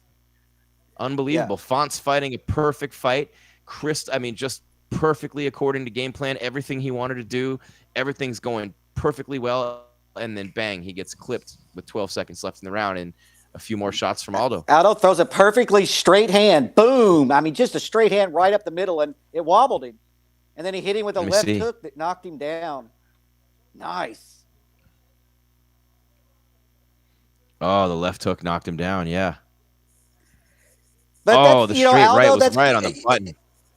Yeah. I mean, Aldo's a crafty veteran, you know, and you see these guys, the Peter Yans of the world, the Anderson Silvas, the Aldos, who'll like take it easy in the first round to get reads. And then they wow. you know, start picking up the pace. Now I wonder if like the mystique of Aldo is going to change the way Font approaches the rest of this fight. You know, now he knows I'm fighting the legend Jose Aldo. It just dropped me. Saved by the bell. Literally, they were just saying it. And, you know, Rob Font fought a perfect round until the last 12 seconds, and Aldo showing that he's Aldo. But interestingly enough, he took another big shot on the ground. So 3 big ones I counted. The left hook wasn't huge, but 2 huge right hands, one on the feet and one on the ground that Font absorbed there. And he's not going to be able to take much more in this fight after those 2. Font's coming out aggressive this round. I like that Font. This is what I like about Font, because Aldo does it too. They work the body a lot. Like they end their combinations with a shot to the body. And so I think that's an interesting approach to do that, because Aldo does that to everybody. And now he's facing a guy who's doing that to him. I don't think Font's phased by being knocked down. I don't know. I just think he's too good, too locked in. His corner probably told him, look, you dominated the round. You got hit with the shot. It happens. Are you okay? Good. You're fine. Just keep doing what you were doing. But you're right. Credit to him, Jeff, to come out and just stick with the game plan. Doesn't look like he's showing any effects of that barrage from Aldo late. But if anything, it gives Aldo the confidence, because remember, Aldo didn't throw a lot of punches in round 1. That's very similar to what a Piotr Jan does, right? He's getting a read on him, getting timing down. You mentioned it. So, I mean, Aldo he's a master at picking that spot for anything, for a leg kick, for a head kick, for a punch to get through. I mean, he's Jose Aldo, for God's sake. He's the greatest featherweight of all time. And, I and mean, now, Aldo. Yeah, Aldo's dangerous always. You know, he's unless you're able to get him down and get on top of him. But as long as Aldo's standing, he's a dangerous man. And we're seeing Font's outworking him. And it's interesting right. because, that was Font won that first round. I Yep. scored Font win in the first round, even though he got knocked down. In boxing, that's a 10-8 round for Aldo. Oh, he because of the rocked him knockdown. again. He rocked him again. Font's in big Yeah. trouble. Wow. Aldo crushed him with another right. And Font's a problem with that jab from distance, but Aldo hurt him again. The jabs and the body shots of Font from distance, Aldo's got no answer. But when he comes in close, Aldo's catching him and getting that timing down. Yeah. He got popped again. Yeah, Aldo's extremely quick, and he throws straight punches. I mean, that's like I said. That's before when we were talking about this fight. I think that's the biggest factor that Aldo brings to the table is he throws straight shots where Font sometimes gets a little wide, but Font's reach is allowing him to. Font's doing exactly what he should do. He's fighting at distance, using his jab to keep Aldo on the outside, and then every now and then when he creeps into the pocket, Aldo makes him pay. And he got really close. Aldo did with a left just a few seconds ago when Font got in too tight again. When he gets in that pocket, you said it before the fight. When Aldo's in the pocket, he's dangerous. So you called it a few times, and those are the exact moments in this fight when he's hit him and really hurt Rob Font. And when Font comes in too close, he's in dangerous waters. Yeah, and the longer the fight goes and the slower the pace gets, Aldo's going to have more opportunities, but then he's also going to be fatigued. So this isn't, like I said, I think that this is a great matchmaking fight because it's compelling. Both of them are dangerous at different aspects. Imagine you're on the win streak, Font's on, you're thinking you're getting close to a title shot, and they say, yeah, just one more. You got to fight Jose Aldo first. Like, what? No. Yeah. But, I mean, you don't want to pass up the opportunity to fight a legend like him, and he's an idol of his, and this is one of those career bucket list fights. And look, he's not just a fading legend. I mean, clearly you watch Jose Aldo. He's still very close to the top of his game. Very close. Mm-hmm. Yeah, this game is a game of milliseconds and centimeters, and so you lose that, and the next thing you know, Chris Weidman knocks you out takes your title. It's literally that, and so Aldo's still a high-level fighter, like one of the top 10 in the division for sure. I know that he's ranked 5, and I think maybe that's a little elevated for right now, but he's an incredibly dangerous man. He's just off from his height, from his prime, barely. But that's all it takes at the top of the top of this And sport. a big part of when the Brazilians were dominating the sport was Silva and him. I mean, who thought Renan Barão was ever going to lose as good as he was for a while? He fell off a cliff after the Dillashaw fights, but Renan Barão was dominating. Aldo was dominating. Anderson was dominating. I mean, Lyoto at 205. I mean, it was crazy. Lyoto. Mm-hmm. Yeah, and then even Junior Dos Santos in the heavyweight division briefly. Brazil's. Brazil. Shogun. That's what I think of. Yeah, when I think of MMA's roots, I think of Brazil. Man, I mean that's The where it is. Nogueira brothers. Yeah, there were so many great Brazilian fighters in that time, in that era, and some of them still going.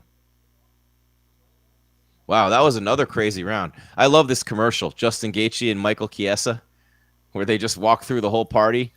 I think it's a Cuervo commercial, I and they're haven't heard face-to-face this. the whole party. It's great. Yeah, I haven't heard the audio on this commercial, but so are they just talking, like just having a normal conversation, but they're fighters. Yeah, so they're up in each yeah, other's like, faces? but it's like when they're faced off, they're going in the fridge together, they're walking through sliding, Yeah. but they never get far. They're just Yeah. face to face the whole time.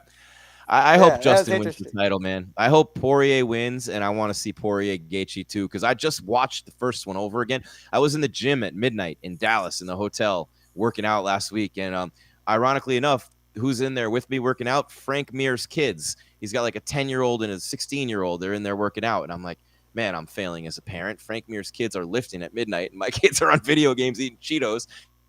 But literally, they had UFC Classics on ESPN, I think it was, and it was Poirier Gaethje won. Man, that fight was back and forth war. I think it ended in the 4th round in Glendale, Arizona, and I would love to see them run. I mean, no disrespect to Oliveira, but disrespect to Oliveira at the same time, because I don't think he earned the belt, and I think he's going to lose it, and I think you're going to see Poirier Gaethje too. No, we'll see. Everybody Oliveira. counts I know out you do. Oliveira. I think it's a If he great beats fight. Poirier, he's You legit. know, I think he's legit without a Poirier win because of the win streak and what he's done. And then we just saw Chandler and Gaethje go to a 5-round How about I say a freaking legit war. champion then? A legit UFC champion if he beats Poirier. I don't want to say he's not a legit fighter, but a legit UFC deserving UFC champion. I don't think beating Michael Chandler makes him a deserving UFC champion. And the fading Tony Ferguson. I don't think so. But the Poirier fight, I'll shut up forever because then he'll have earned it in my mind. I know, but from my opinion's there, all that matters to me. yeah. But what I'm saying though is, whenever you take that kind of a stance, then Poirier's not a legitimate champion with a win over Oliveira. You know, and so it's just hard to. I like Charles Oliveira. Charles Oliveira poses a lot of problems for Poirier, but Poirier poses a lot of problems. Aldo got a takedown and is in a top position in a half guard right now. Was that a takedown or a knockdown? It was a takedown, right? I think it was a takedown. I actually think Font tried to take Aldo down, and Aldo sprawled, stuffed it, and gained top position. And of course you have Aldo, who's a black belt in Brazilian Jiu-Jitsu. So and Aldo's dangerous on top. Man, he'll beat you up in is. top position. He'll beat you up from the top position. He'll submit you. I mean, he's only got. It's interesting that Jose Aldo's only got one submission win in his whole career as a black belt. He's got 12 knockouts, or what is it, 17 knockouts. Yeah, his kicks and knees knockouts. are too good. Oh, he has moved to side control. And he's got 3 minutes to work with this, Jeff, in the middle of the octagon. Mm-hmm. And he's probably going to slide his knee across his belly and try to get to mount here. Nope. Font wisely and slickly got back to full guard. Nice. This is pretty high level grappling here, but man, this is I mean, Rob Font. I mean, correct me if I'm wrong. I can just look right here. Font at minus 145, Aldo at plus 115, pretty close, but it hasn't been a good night for the favorites, except for Faizev, who wasn't the favorite on the opening line, but became the favorite when all the money came in on him. Yeah. Otherwise, it would have been 4 underdogs in a row. Yeah. And see, now I know a little bit more on about top. him. Yeah. 50 Cent in the game. Is Aldo going to let him up here? No. I don't know. Oh, and now he's got him. He hasn't been able to move inside, though. Font seems okay. He's keeping his breathing all right. He doesn't look fatigued. Aldo's not going to gas himself out on top, though. He's too smart for that. No, he's winning the round. I mean, you're winning this round. All you got to do is maintain top position and try to inflict a little damage. Font gets up to his feet, though. But all Aldo has to do is posture up a little bit here. No. Okay, Font gets up. Yeah, I'm barely ahead of you, like 3 seconds. Man. Yeah, Font was able to get to his made a feet. heck of a fight. Yeah, and Aldo pushed him away. See, I think that Font is slowing down a little bit. And Aldo's maintaining that pace because he's not fighting at a high pace anyway. Look at Aldo's head movement, Jeff. Look at Aldo's head movement when the jab from Font, he's barely slipping him. But you talked about, with boxing even, Mickey Ball. talked about just a little tiny bit of head movement makes the punch miss. And Aldo's a master. He's got the timing down, and he's slipping every punch. Yeah. I mean, you can tell high-level boxers and people have been doing it a long time. I mean, like me, I'm way over here, right? You know, and a professional is just, there it is. And so efficiency of movement is, Aldo with a huge leg kick. The tide's turning in this fight, Jim. He can still throw those. This just in. That'll take your leg. Wow, I just saw that. That'll take you. And Font immediately switched to a southpaw stance after he had that left leg cleaned out by Aldo. That's, man. Max Holloway just did that to Yair a million times. That's probably how he won that fight. Yeah. It's crazy. Aldo is a good boxer, you know, because that seems to be the argument now. Everybody's like, who's the best boxer at MMA? Peter Yan. That's who I think, but that's my opinion. Max Holloway's pretty good. Yep, Max Holloway's up there. He just barely under Peter Yan. You know,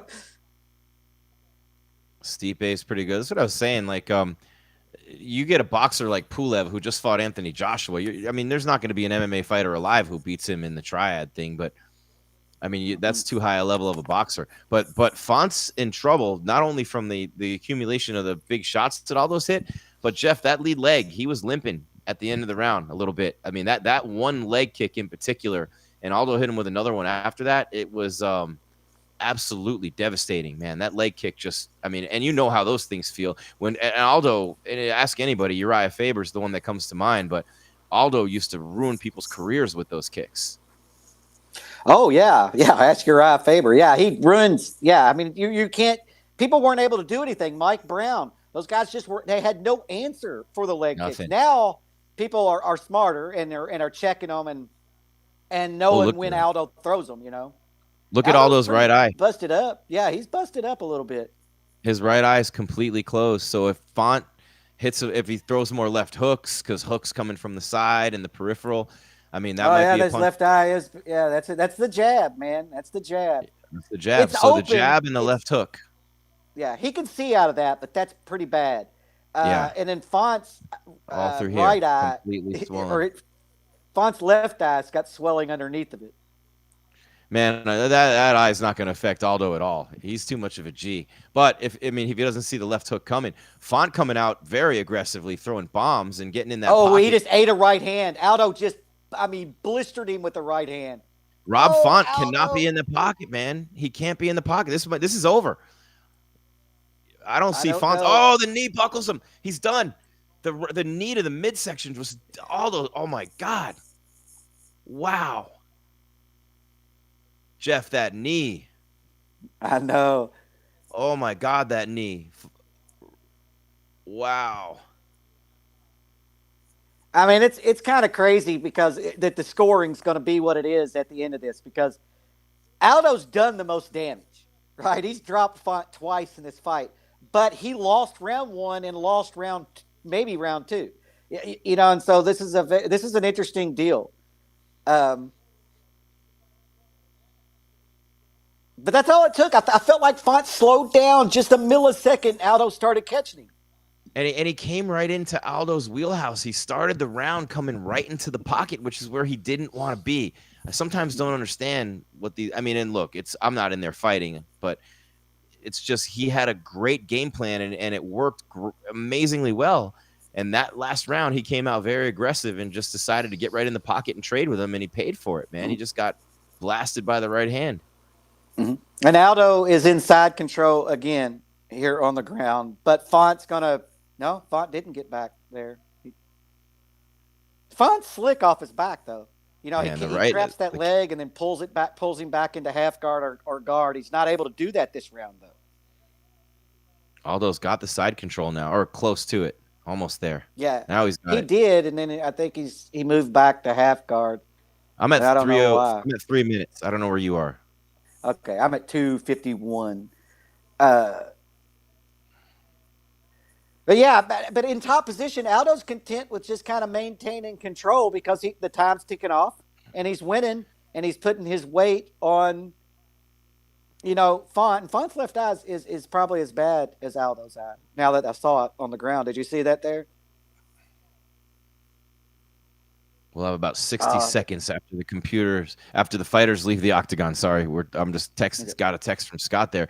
But still, Jeff, as I look at the stats, Font has pretty much doubled up Aldo. So if you're going by volume and you're going by, he has a takedown. He's landed 122 strikes to 69 for Aldo. So, it's not a compilation. Yeah, but exactly. And he won the first 2 rounds. Round. So who knows? There might be a split decision here if Aldo can't get a finish. I mean, Font could still be winning this fight, strange as it may seem. Yeah, exactly. That's what it's kind of weird. Like I said, in boxing, you get a knockdown. I mean, that's it. Aldo wins the first round, but in MMA, because he lost 4 minutes and 50 seconds of the round, but he scored a knockdown, he still loses the round. Aldo's doing more damage than Font is. Aldo's the one that scored the 2 knockdowns. Aldo's the one that has controlled the fight when it's gone to the ground. I don't know, man. This is why I don't want to be a judge, right? I never want to be a judge. No, and each judge, as you've pointed this out a lot of times on the shows, every judge is at a different vantage point, seeing a different fight. Yeah. I mean, every state should have monitors. Every state They should be watching them off monitors, all of them. Mm-hmm. Every As one a of play-by-play guy, I've never called a fight unless I don't have a monitor, which sucks. You have to call the fight off the monitor if you're a play. There's no way because you're seeing what the audience ref gets in the way. Yep. Yeah, the ref gets in the way. The quarterman gets in the way. The cameraman on the apron gets in the way. You got to have a monitor. Aldo's not letting him up, man. 50 seconds left. I mean, he's just content. He thinks he's got the fight won. I mean, he's still actively working, maybe looking for a finish here. But Rob Font has been on the ground for 4 minutes. The last 30 seconds, he should posture up and just start raining down because he's dominated enough in this round that if he were to do a lot of damage here in the closing of it, one of them might score this a 10-8. But he just isn't doing the damage on top. But he's controlled him the whole round. The whole round. I mean, this is not a 10-8 round. Yeah, this is a 10-9 round. But I'm just saying, if Aldo postured up and landed, 5 or 6 hard shots, there are judges out there that would say this was a 10-8 round. Oh, nice elbows from the bottom by Font. Inside of 10 seconds, though, I think Aldo's going to win the fight. Well, we're going to see we got the final round. Aldo had definitely won round 4 and round 3, wouldn't you think? 3 and 4. Yeah, I think it's 2-2. And he lost round 1 and 2, although he scored a knockdown in round 1. So this is going to be the round to decide it. This fight's even. But I think what happened. Go ahead. Go ahead, Jeff. No, after you, man. I'm sorry. No, I said this fight's even though Aldo scored 2 knockdowns and Font has doubled him up on strikes. It's crazy. Yep. It's crazy, but it's an accumulation and by round, not by fight. But I mean, Rob Font walked right into Aldo's wheelhouse, into his sweet spot, and he got himself in trouble in this round. He was impatient. And if he goes back to the style that he fought in rounds 1 and 2, easy for me to say, right? Just my analysis, sitting here in this nice, comfortable chair in the studio while he's fighting in the octagon against a legendary fighter who has mauled people his whole career. Just let me keep that in perspective for everybody. But I'll say that Rob Font, the reason I said Aldo's going to win this fight is because he used that whole round and that ground control, and I think he wore down Font. And I think it's going to allow him to connect. I think you're going to see more leg kicks. He already hit him with a knee. Aldo's got the whole bag of tricks. And here comes Font again, right into the pocket. See, I think this is the thing that Font, you can't pressure Aldo. Only a couple of people in the world can pressure Aldo and have success over a 5-round fight. Right. And that's what Font's doing. Aldo's too good of a counter striker to do that. That's the props punch to that's Font. It's been the counter, right, from Aldo that's landed all night. But Font has a great gas tank. He looks fresh as can be. He's got plenty of reach. He's throwing elbows. He's throwing jumping knees. I mean, I give the kid credit, man, and he's not a kid, but I mean, I give him a lot of credit. Yeah. He knows that everything he's working for is on the line right now. But Aldo just keeps marching forward, man. You're not throwing him off his line at all. He's got the head movement down. He's got the timing down. I mean, Jose Aldo, he can sneak in there and get a takedown again if he wants to. Look, they're clenching up with Font pushing him back into the fence. But, I mean, Aldo's just got the whole bag of tricks. He can do everything. I mean, kicks, knees, elbows, the counter. Yeah, there's not a lot of holes in his game. Yeah, No. there's not a lot of holes in Aldo's game. You just have to be better at one aspect than Aldo to beat him. And the problem is not a hell of a lot of people are, and the ones that have been champions. But Font, this was smart of him to clinch, I felt like. Don't give Aldo the distance. Clinch Right. up and Oh, nice elbow on the way out by Font. that was a nice elbow. That's some Aldo stuff right there. Ate it, though. Aldo's so confident, though. He's just walking straight forward right at him. I mean, and there's a lot to be said for being in the 5th round of a main event, and there's Jose Aldo walking you down. I mean, that's not a sight you necessarily want to see. Yeah, I feel like Aldo has felt Font's power, and he feels like I'm willing to exchange. Right, I'm willing to trade my power against his power. Font, smartly, now that we're in the 5th round, it's like, okay, screw this shit at distance. I'm clinching and Aldo up along the cage and trying to get this last round and walk out of here with a decision. I think it was a smart adjustment by Font. Fans probably aren't liking this, but it was a smart adjustment for him. Aldo's got to get off the fence. He's got to get his back off the fence. And the corner, Font's corner's telling him, don't let Aldo rest. Keep working, utilize your advantage. But Font just keeps pushing him back into the fence. this grappling exchange is not going to win him the fight. Although he does, there's a nice elbow. Oh, and an uppercut And from Font. Aldo Okay. Aldo landed a huge right hand and a left. Oh my God, Font is out on his feet. He's out on his feet. Oh, and then a big left hook. Oh, Font's done. He's toast. He's down. Oh, Aldo's on top of him. He's got his back swarming him. That right hand stunned him, Jeff, and then the left hook. That was a beautiful left hook by Aldo. Oh my God. Now see, He's so good. all that stuff that Font did in this round is wiped away. We got 2 minutes left. Aldo has basically scored another knockdown and hurt him, staggered him. And so I think that all judges right now are like, this round's even, except Aldo might have the advantage right now. And Aldo's got him mounted in the middle of the octagon again, and maybe could take his back if he wants to. He's mounted him from the side though, so he's mounted on top of Font's right hip, and just has him buried in that mat, and he's not going anywhere, man. He's got a minute and a half, and he's in the middle. I mean, what a performance by Jose Aldo. It looked early on like he was going to get out fast. Yeah, just maintain this position, and if he gives up his neck, choke him. But just pepper him with shots, and you won this fight. You've won this fight. Font has to roll.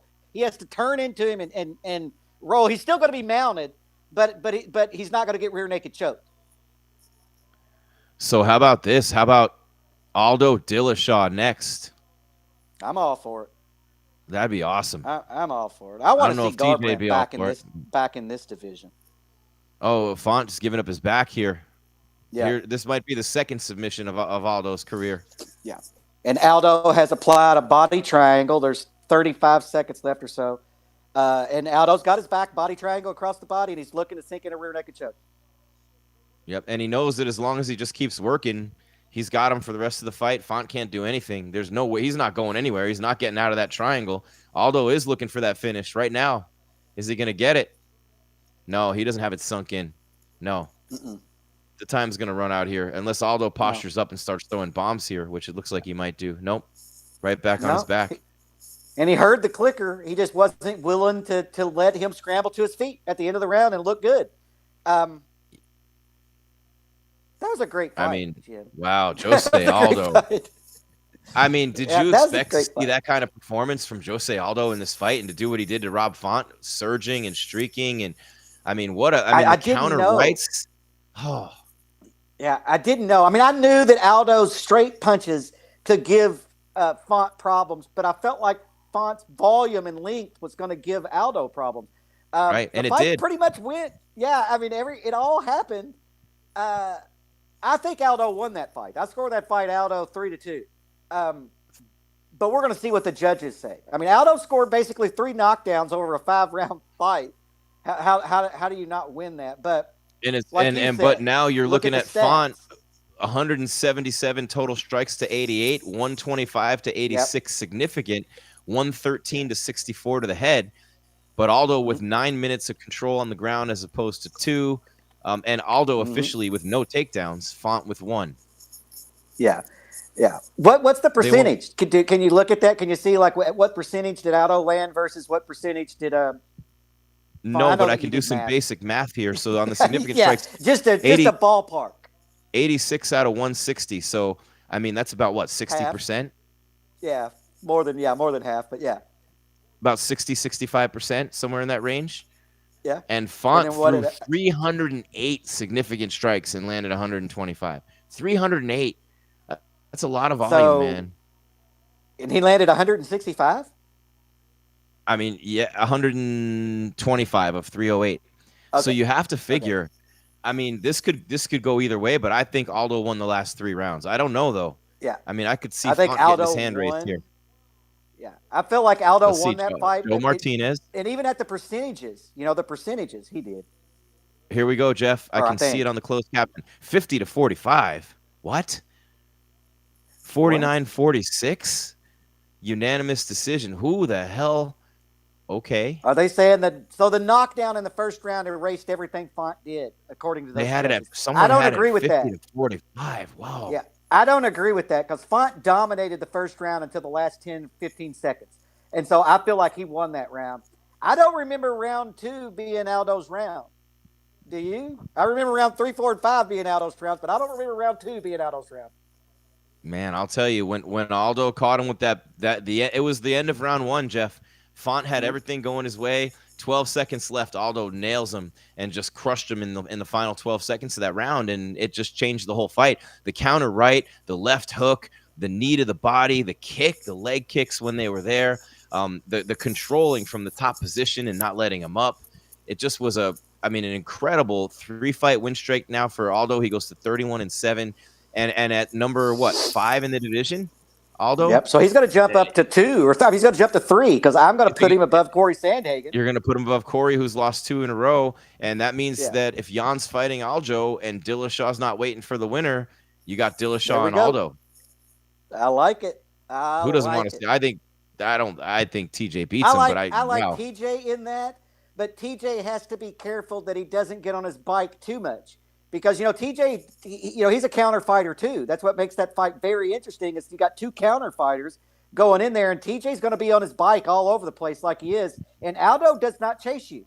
Aldo will just stand there until you come into the pocket. So that's a very interesting fight, although I agree with you. I think TJ Dillashaw wins that fight, but I think that it might be closer than maybe we first think, And how incredible is Jose Aldo, man, to just keep coming back and winning fight. I mean, this is an amazing story. Glover Teixeira just did it. I mean, guys are finding the fountain of youth. We got once the guys leave the cage, we got about 60 seconds. So I guess we're working with about 90 seconds here.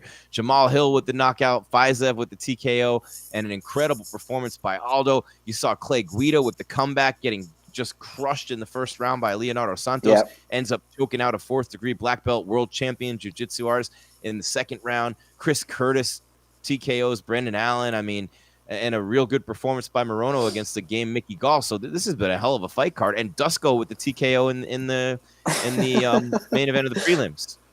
Yeah, no, it was a fun night of fights, man. That was a fun night of fights, especially the main card. I always pay more attention to the main card. The prelims I kind of just have running and waiting for the results, unless I hear crowd noise, and then I'm like, oh shit, I need to be watching this. Man. But props to Aldo, man. And Aldo's got such a great story, from the streets and was taken in, and this sport has changed his life.